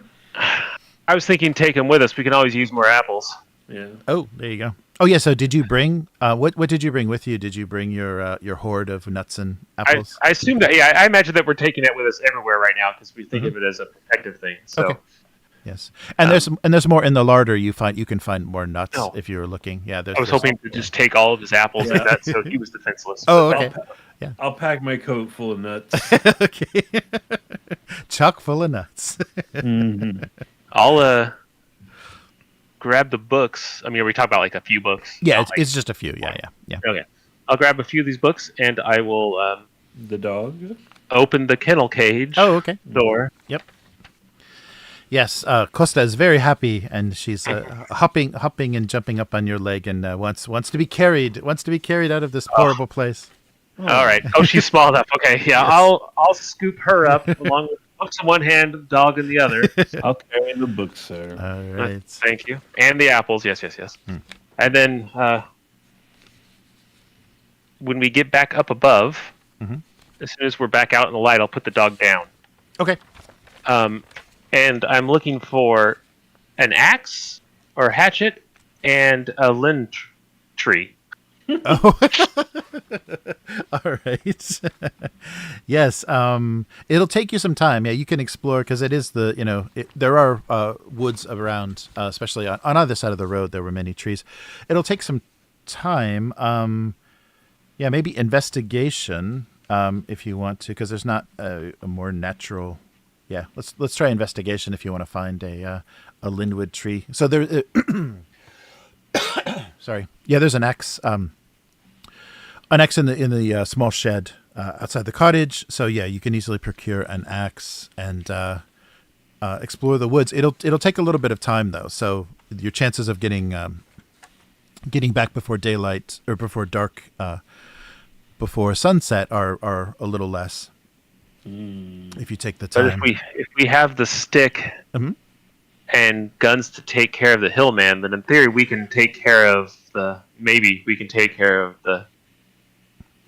and we have our dog. I think this is worth it. I think that there's nothing that says that. I don't think that we've seen so far that says that it can't come out during the day. Right. No, it can't. Yeah. It's like it can. I don't know if night's inherently any worse than the daytime. However, sir, wasn't its alternate name the Night Sow?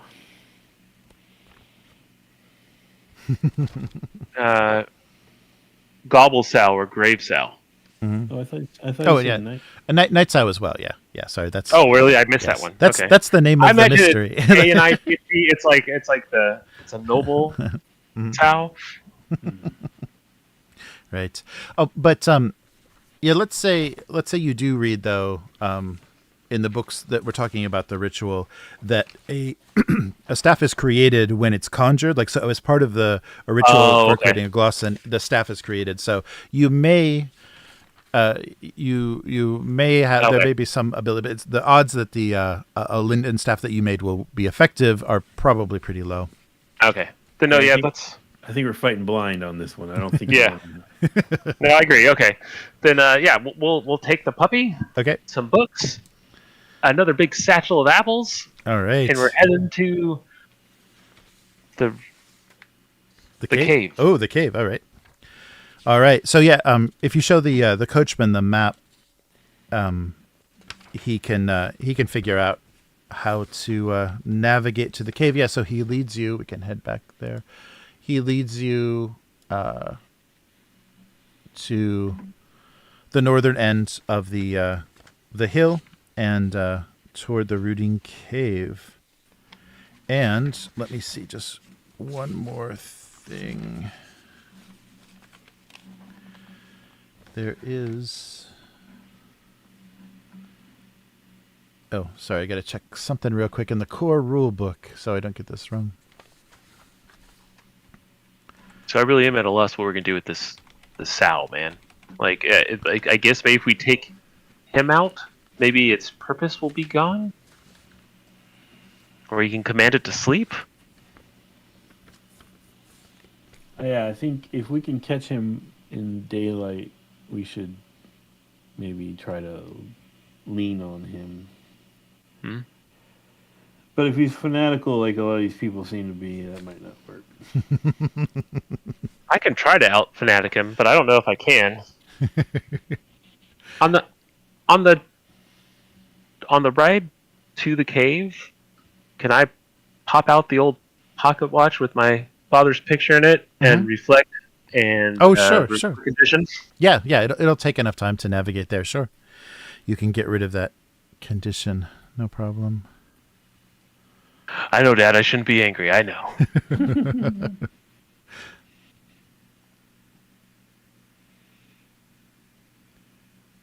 All right. So, I'm sure everything will be fine. So Sure, we've got that. you arrive at the cave, or where should be the cave. So, did you bring anything?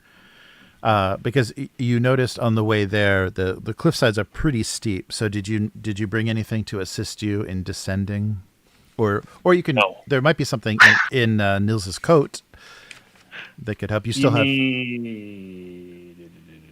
Somehow you have like 100 feet of rope in your coat, Nils? Oh yeah, I have 2 resources left. Right. So what are we thinking? Like a rope? I think that's the most practical thing. All right. That works. So the coat produces rope that will give you. So you approach. Oh, so first let's do this. So the coachman leads you here, and he says, I think the map indicates that the cave should be right below this cliff, and I can wait for you. And if you need assistance, I can even help you anchor something. So the We don't want to trouble you, good man. Just stay in the coach, and I'll flip him a coin, and we'll take care of it from here. Thank you. Very, very good. Okay, so the coachman. Mind the dog. Ah, yes, he'll stay with the dog. So the coachman stays there to care for the dog, and if both of you want to roll vigilance as you make your way towards the edge of the cliff. Is this fear related at all? Yes, it could be. Yes. Oh. I'm actually liking that less, but okay. Yeah, if that gives you any sort of bonus, yes. I got a success. Gives me a ton of bonus. Let's see here. Oh. Oh my god. Okay. All right. I'm not pushing yet. Not Okay. to see the giant pig monster. Okay, so Axel got a success. Yes. Okay, so as you leave the coachman, Nils No. Niels, for just a moment, as he glances back at him, sees the coachman's eyes are glowing red like coals, and he appears to have tusks coming from the his lower jaw. So his appearance is very is very sinister and disturbing. And Axel,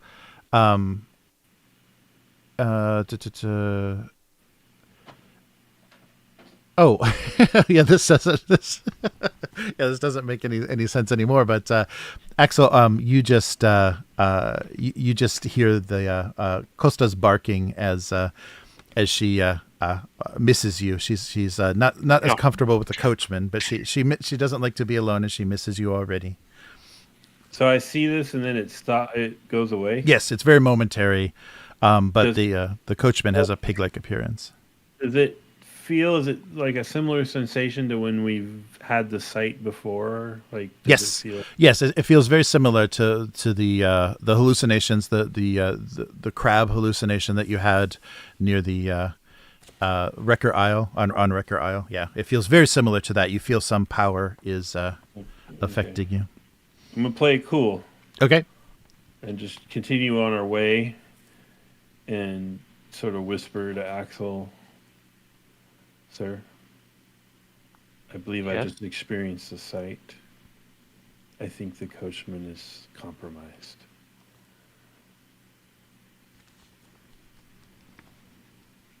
And actually, just for a second, when you turn to Axel to explain this to him, Axel also appears to have tusks. But as soon as he talks to you, as soon as he begins talking to you, they disappear.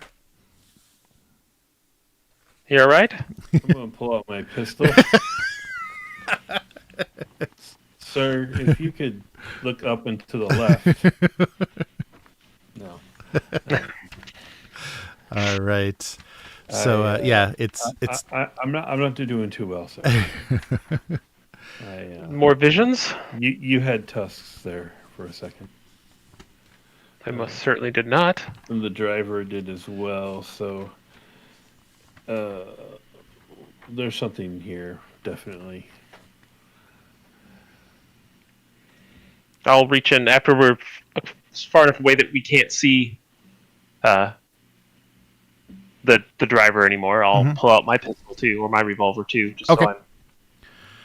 All right.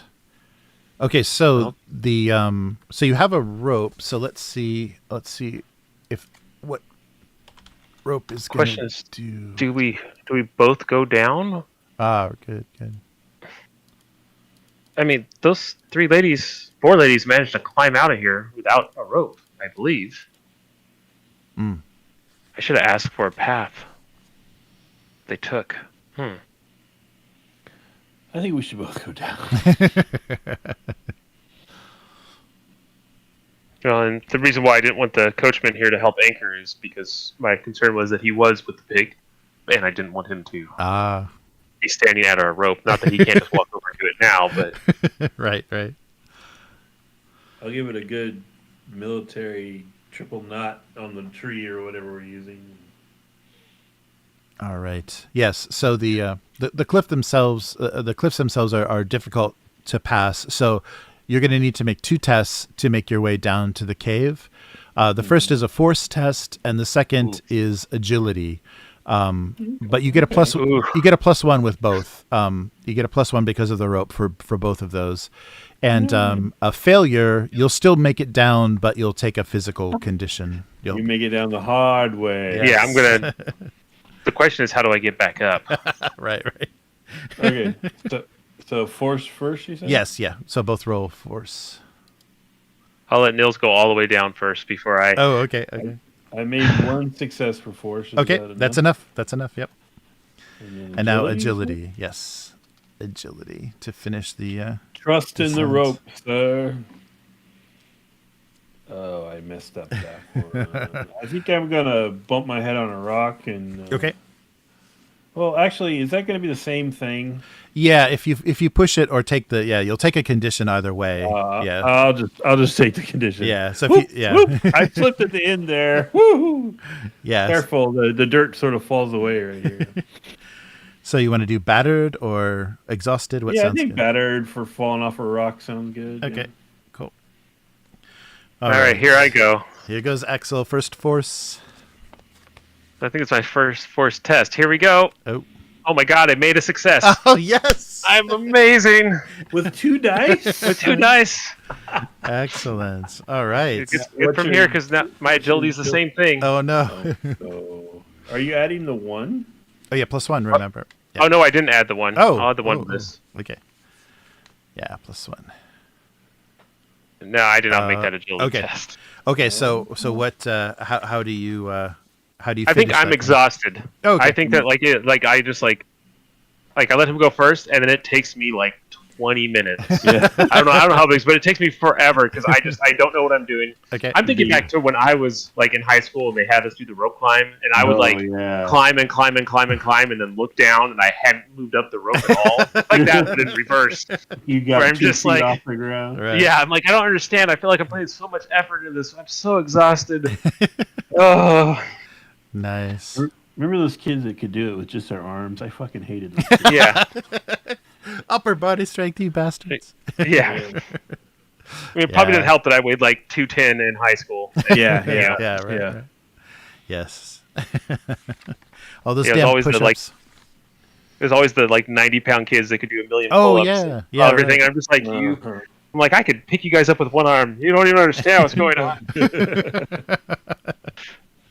All right. Well, a little bit battered and worse for wear, but you made it to the cave. So yeah, we'll go back to this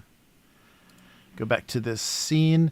So yeah, you descend down and you see there's a small opening to the cave, following the drawn map from Olga, and as you make your way inside, you find what was described to you by one of Satan's sisters. So and it looks like Clara. that's right, yeah. So Clara described it, and it looks like the cave has been used for hundreds of years for just exactly what the witches were doing here. The path leading to the cave, there were loose rocks and things that made it quite difficult. So you made your way into this. There's a tapered chamber that, and you see traces of fire and animal bone fragments strewn all over the edges of the cave itself. In the center of the room, the sisters with their colored chalk had drawn a pentagram, and in the center is a skull, a human skull with a hole drilled in the top of the head where incense sticks have been inserted. And there's a plate of dried blood that was placed in the middle of the pentagram. Oh yeah, they told me that was their blood. By the way, they weren't doing like human sacrifices allegedly. Yes. Well, I'll step over to the pentagram, pick up the skull, and chuck it against the wall, and toss the plate to the other side of the room, and Okay. start scuffing up the stupid stuff that they're doing. Is that like a fire kind of southwest? Yeah, of the there's area? evidence that there's been a lot of fires lit in the cave for maybe. Is there enough there to restart? Oh sure, yeah. If you have any tinder or flint and tinder with you, yeah, you can definitely start a small fire. There's enough wood down there still. Sure. Well, then for my last point, I will produce a very nice lighter, I guess. Oh, nice. Okay. Fired up. All right. Yep, you're able to make a little bit of fire, and that actually helps illuminate the cave walls themselves. And there are many inscriptions on the cave walls.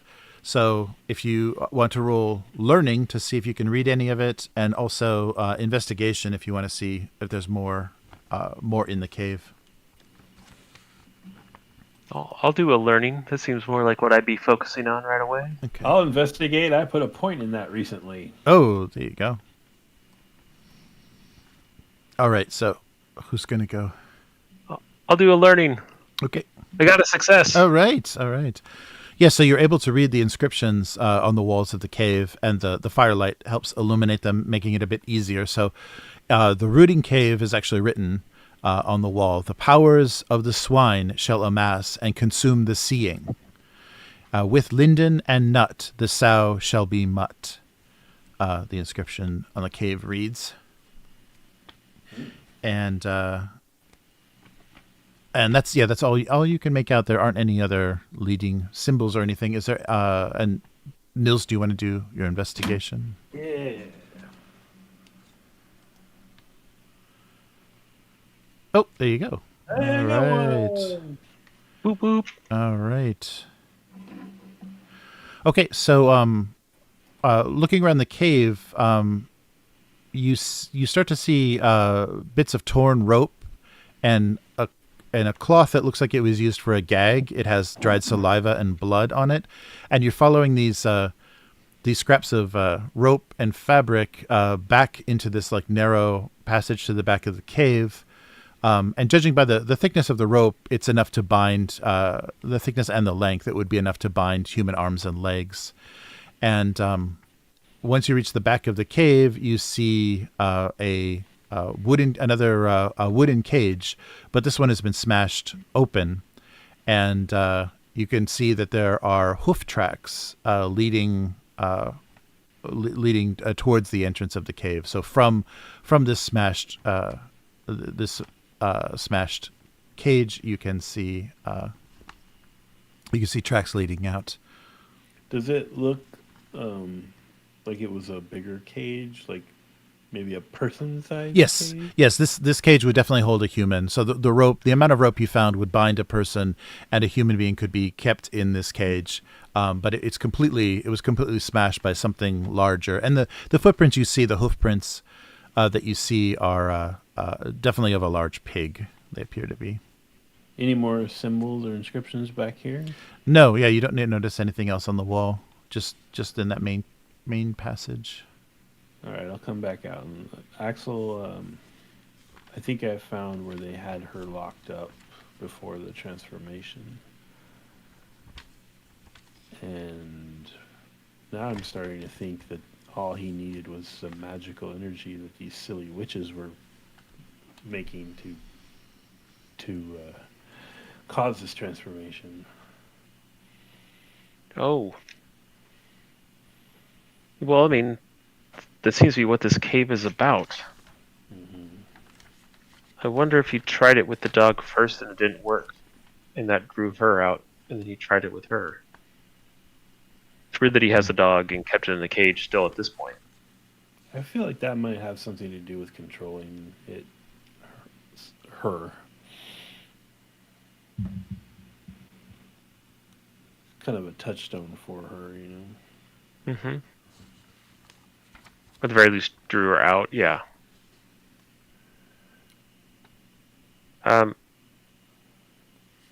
Just by chance, that cage wasn't made out of linwood, was it? I'm just trying to make more connections here.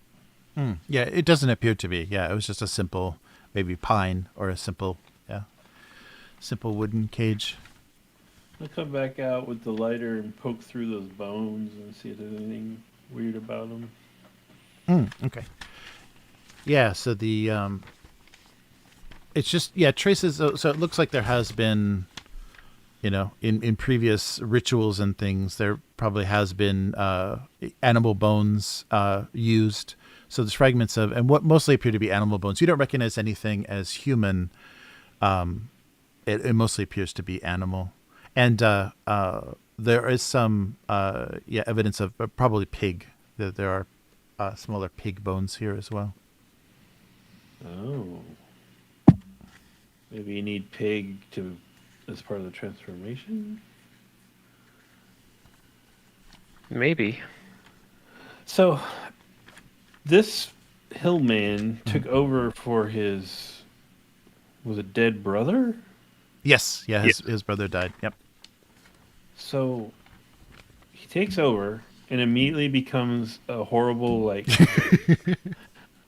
porcine mancer.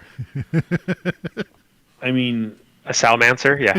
That seems kind of dramatic to me. Like, I wonder if there's something more. Like, Katerina had something to do with the death of his brother or something.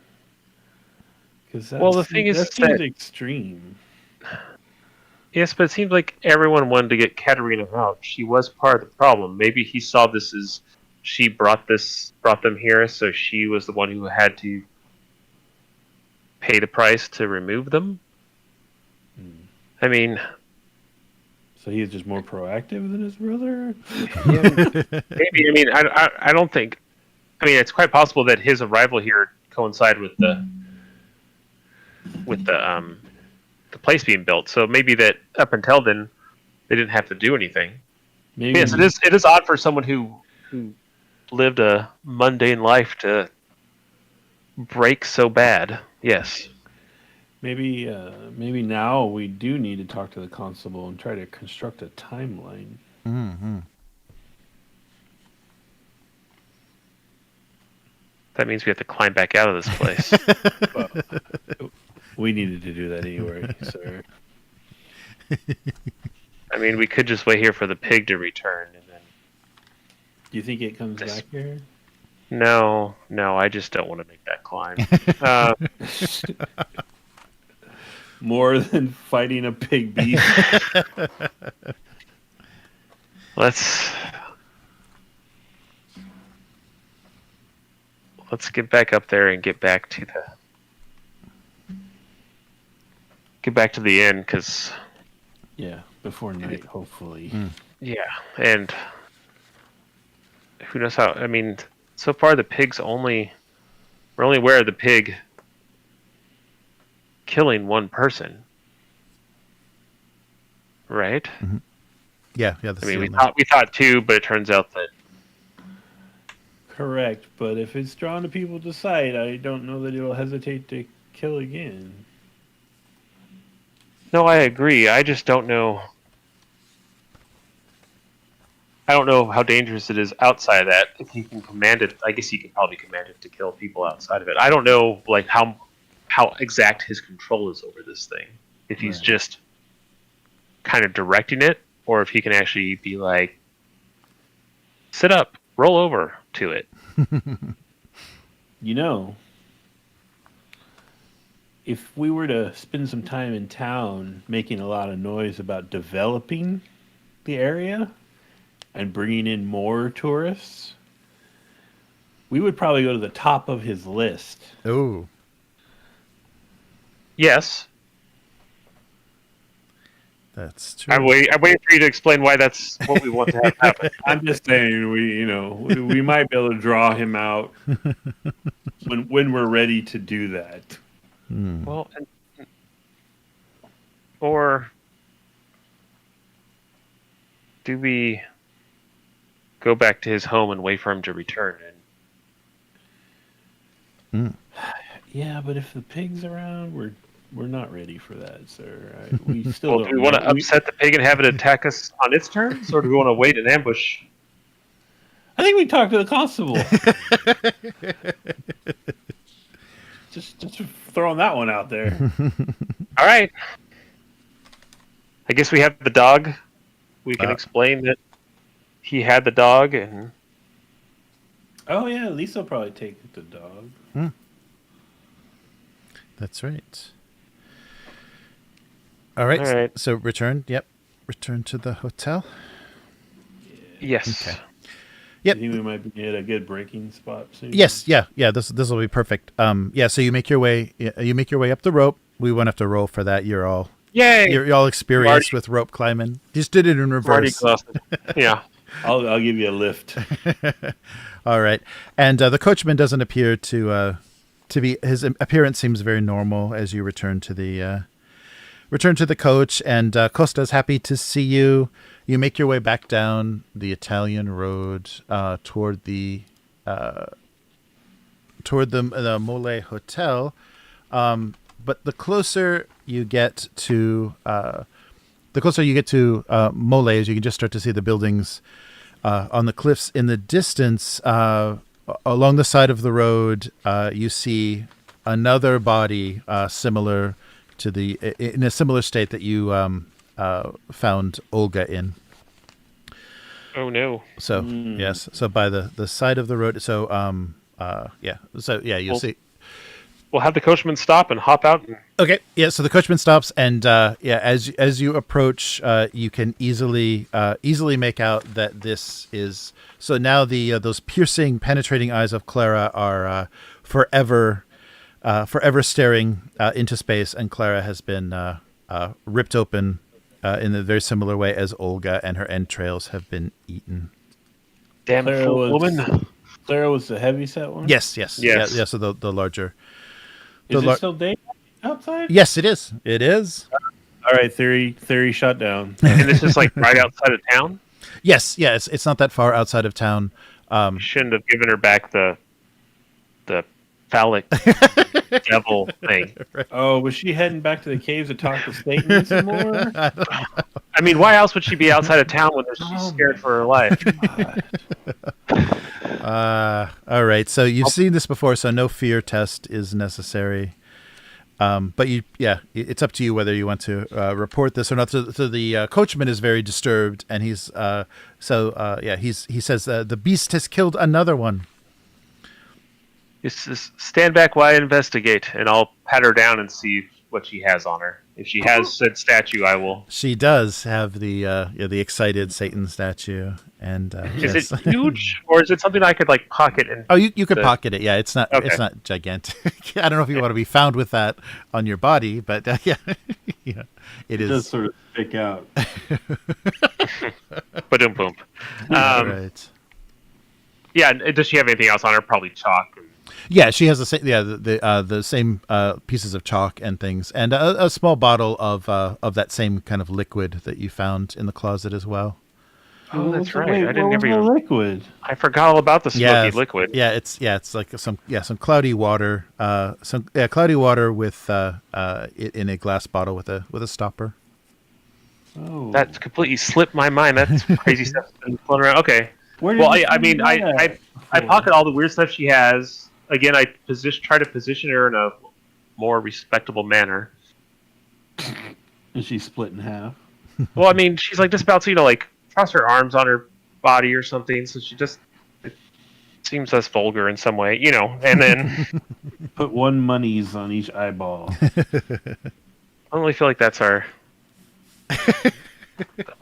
thing. All right. Rich and then people, man. Oh, sorry. And then we'll head back, I think, still to our inn, because I want to, before we go to the constable, I want to unload all of my Satan paraphernalia. There you go. That's a good idea. Okay, yeah. Well, now we have something to talk to the constable about. Yes. Make your way back to the hotel, and waiting for you on the front porch is Josephine. And as soon as you make your way up to her, she said, Clara, she said Satan was calling her. She said she saw a light and was called by Satan, and she ran off. So that's the last thing. I'll put a hand on her shoulder, and she's gone. Girl, she's gone. Yes, and Josephine is now even more upset and terrified that they're not leaving this place alive.